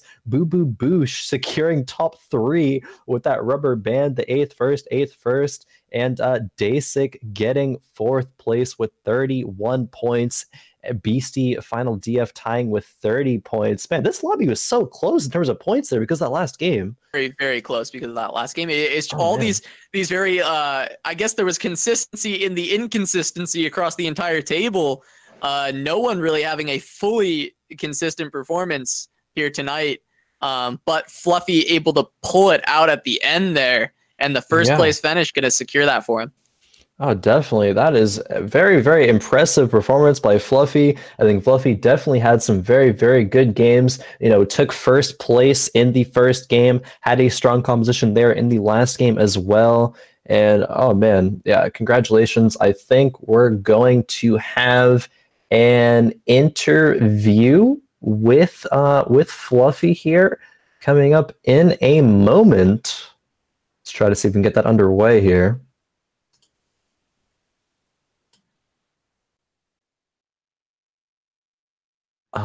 All right. Getting this set up as soon as Fluffy joins us. I think we've interviewed Fluffy before because Fluffy has been a Fight Night victor. Reigning champion, I believe. He won last time, and we have him yet again. Fluffy, how are you feeling? He is muted, deafened. Okay, Fluffy, how are you feeling in 5? We'll see. I mean, oh man. This lobby, I kind of just want to ask him, his just thoughts on lobby in general. I think this was, some very, very strong competition here. Some super, super close placements in these games. Yeah, not quite sure. I mean, going back to, we didn't know who was going to win after, those results. I think that really speaks to the, level of competition here in Fight Night. Past few have been super close, actually. Hello? There we go. Hey, sorry, I was muted. I didn't even realize. I just got a bunch of hosts, so I didn't actually realize I was. All right. What's What's up, guys? good? Well, the back-to-back champ. Yeah, I'm more surprised than you are. Like, I was fighting for third, man. I thought it was like tied fourth. I was happy seeing that I had the tiebreaker over K-Rob. I thought I was going third on the tiebreaker. I did not expect the first. Yeah, I was gonna actually ask. That was going to be my first question. Is we didn't know at the end of the game who had won. We actually had no. This is the first time we did not know who won fight night. So I was gonna ask if you knew if once you had secured that third place, if you were like sitting there knowing or not. Yeah, I thought the second place might put me in second place, but that's as far as I knew. But then I lost it due to not having the pay to win map because I didn't outlast him. So that's kind of salty. But then we got first anyways. That's fine. We take those. we actually just take those. That was a sloppy play though. I played like game 2 very wrong. I had the Giga nut start and then I didn't roll at all on 7. I went fast 8 and I think I griefed that game pretty hard. I should have been a top 4 for sure. What was your start during game 2? Do you remember? I don't remember exactly, but I know I had Birdman upgraded really early and I was streaking. I had like 93 HP after Wolves and I was streaking and then I just lost like 6 in a row and lost all my HP because I didn't roll and I greeted for 8. Okay, yeah. I should have definitely upgraded some stuff. I think that it definitely does happen during this meta a lot. You know, it kind of depends on who in the lobby, hits their power spikes and how much HP that you're, able to take and balance there. Sometimes fast aiding is, really, really good, but sometimes, just like that game, it can really just kind of punch you in the back there. In terms of the meta for this patch, do you think that this meta is balanced in terms of there are a bunch of different compositions that are able to win and they're pretty balanced, or do you think that there is 1 or 2 compositions that are better than the rest? Definitely Rangers are tied the best with some sense, I think, but like it's close and they both require a lot of high rolling. Like you need to get upgraded 5 stars and stuff like that to like have a safe win. But Rangers might have the higher power spike. I'm not sure if it's better than like a perfect Sumsin comp, but it's kind of close. But I think those are the 2 best comps. But then obviously you have stuff like Yasuo carry, you have Shadows and 6 Inferno, stuff like that. There's a lot of good comps right now. And I actually like the meta, even though I've tanked like 300 LP on my NA account. At least I haven't had to play my EU account yet, so I got some LPs left on there. But heavily relate there. Actually, another quick question about the Yasuo composition. Do you think that is a consistent composition? Definitely not. Okay. Yeah, it felt like it underperformed. You gotta high roll it, I think. Or I don't know what to do with it yet. It's one of those 2. Like if I go for my own games, I think I have 3 or 4 wins with it, and the rest are bottom 4. So it's like a 1st or 8th kind of comp, I feel like. Because you need to translate into Yasuo 3, or you need to hit like E2 or E2 and then just move the items. That's like the other win con, but it's hard to get there because you fall off really hard after stage 4, unless you hit the E2 really quickly or Yasuo 3. Yeah, the game can very quickly be doomed if you're trying to find the Yasuo 2 and you're rolling down level 6 and you just don't hit it. It's like, well, might as well just go next at this point. Yeah, pretty much. But yeah, 1st or 8th for sure. Casa, back to you. Do you have any questions here for Fluffy? No, I mean, overall, this lobby just seemed really exciting to watch. It was so close in pretty much all of the games. No one had fully consistent games. Everyone had a game where they struggled. I mean, is there anyone in that lobby that you're really looking out for to see in the future of Fight Night Rising? We have you coming back with K-Rub and Bububoosh next week. Anyone else there that really stood out as well? I mean, all these players are really good, especially the EU boys. They had some bad luck, I guess, but Deisik and Snooze are some of the most consistent players on EU, and they're really good, so I want to see them come back stronger. But Snooze and Deisik in tournaments have been kind of not sure if unlucky or it's not working out for them. I don't know. But they're definitely really good players, so they're gonna do well for sure. And they're just memeing each other in chat right now. Well, anyhow, like also Doublezzzz is a great player. Like everybody here is really good. Like K-Rub played really great. He was probably the most consistent player, except for the last game. He kind of bummed out, but yeah, if he had placed 1 place higher, taken victory won this. tonight. So he definitely had the most consistent finishes, but. Of course, 1/7, 1/8, that can really just do you in here at Fight Night. So yeah, you can't really get 8th in a tournament, then you're just doomed. Yep. But yeah, that's about all from me. Khroen, do you have any last final questions here, final thoughts? No, I mean, I kind of share the sentiment of, I expect, looking at, you, Fluffy, with Deisik and Snooze, the EU boys, all very, very good players, expected to see Snooze and Deisik, in that top 4 potentially. Obviously, everyone here tonight is a very, very strong player. Maybe we will see them in the future and try to take that title from you. But yeah, no, definitely. Congrats on Thanks, taking it back to back. You've shown some really, really impressive play here on Fight Night. Tournaments seemingly you do very, very well in. So far, so good. Yeah, Yeah, so the far, back so to good. back. Keep it up. See if you can three-peat. Yeah, that would be great. That would be great. Hopefully, nobody beats that if I do it. Oh yeah. Hope for the best. All right. Thank you guys so much. Yeah, thank you as well. All right. Peace out. Yeah, that will do it for us here at Fight Night Rising tonight, Casa. We've had some dope games, man. Oh man, just not knowing who was going to win at the end of that lobby, I think was a really cool feeling for me, because I think it just speaks to the level of the competition here. The fact that, if some of these high ranking, really strong players, drop a game in game number 4, it's like, oh wait, this opens up so many different possibilities for who can win, who can get top 3. It's just a lot going on there. And, as a spectator, commentator, I really, really do enjoy that for sure. No, absolutely. The excitement here was high tonight, and I can't wait for next week to come back and see if we can match how great it was tonight, and maybe have yet another time where we have no idea who's going to win, because that was an awesome experience. And I'm glad you all were here with us, but I believe that's going to be all for us tonight, and we will catch you guys next week with yet another Fight Night Rising.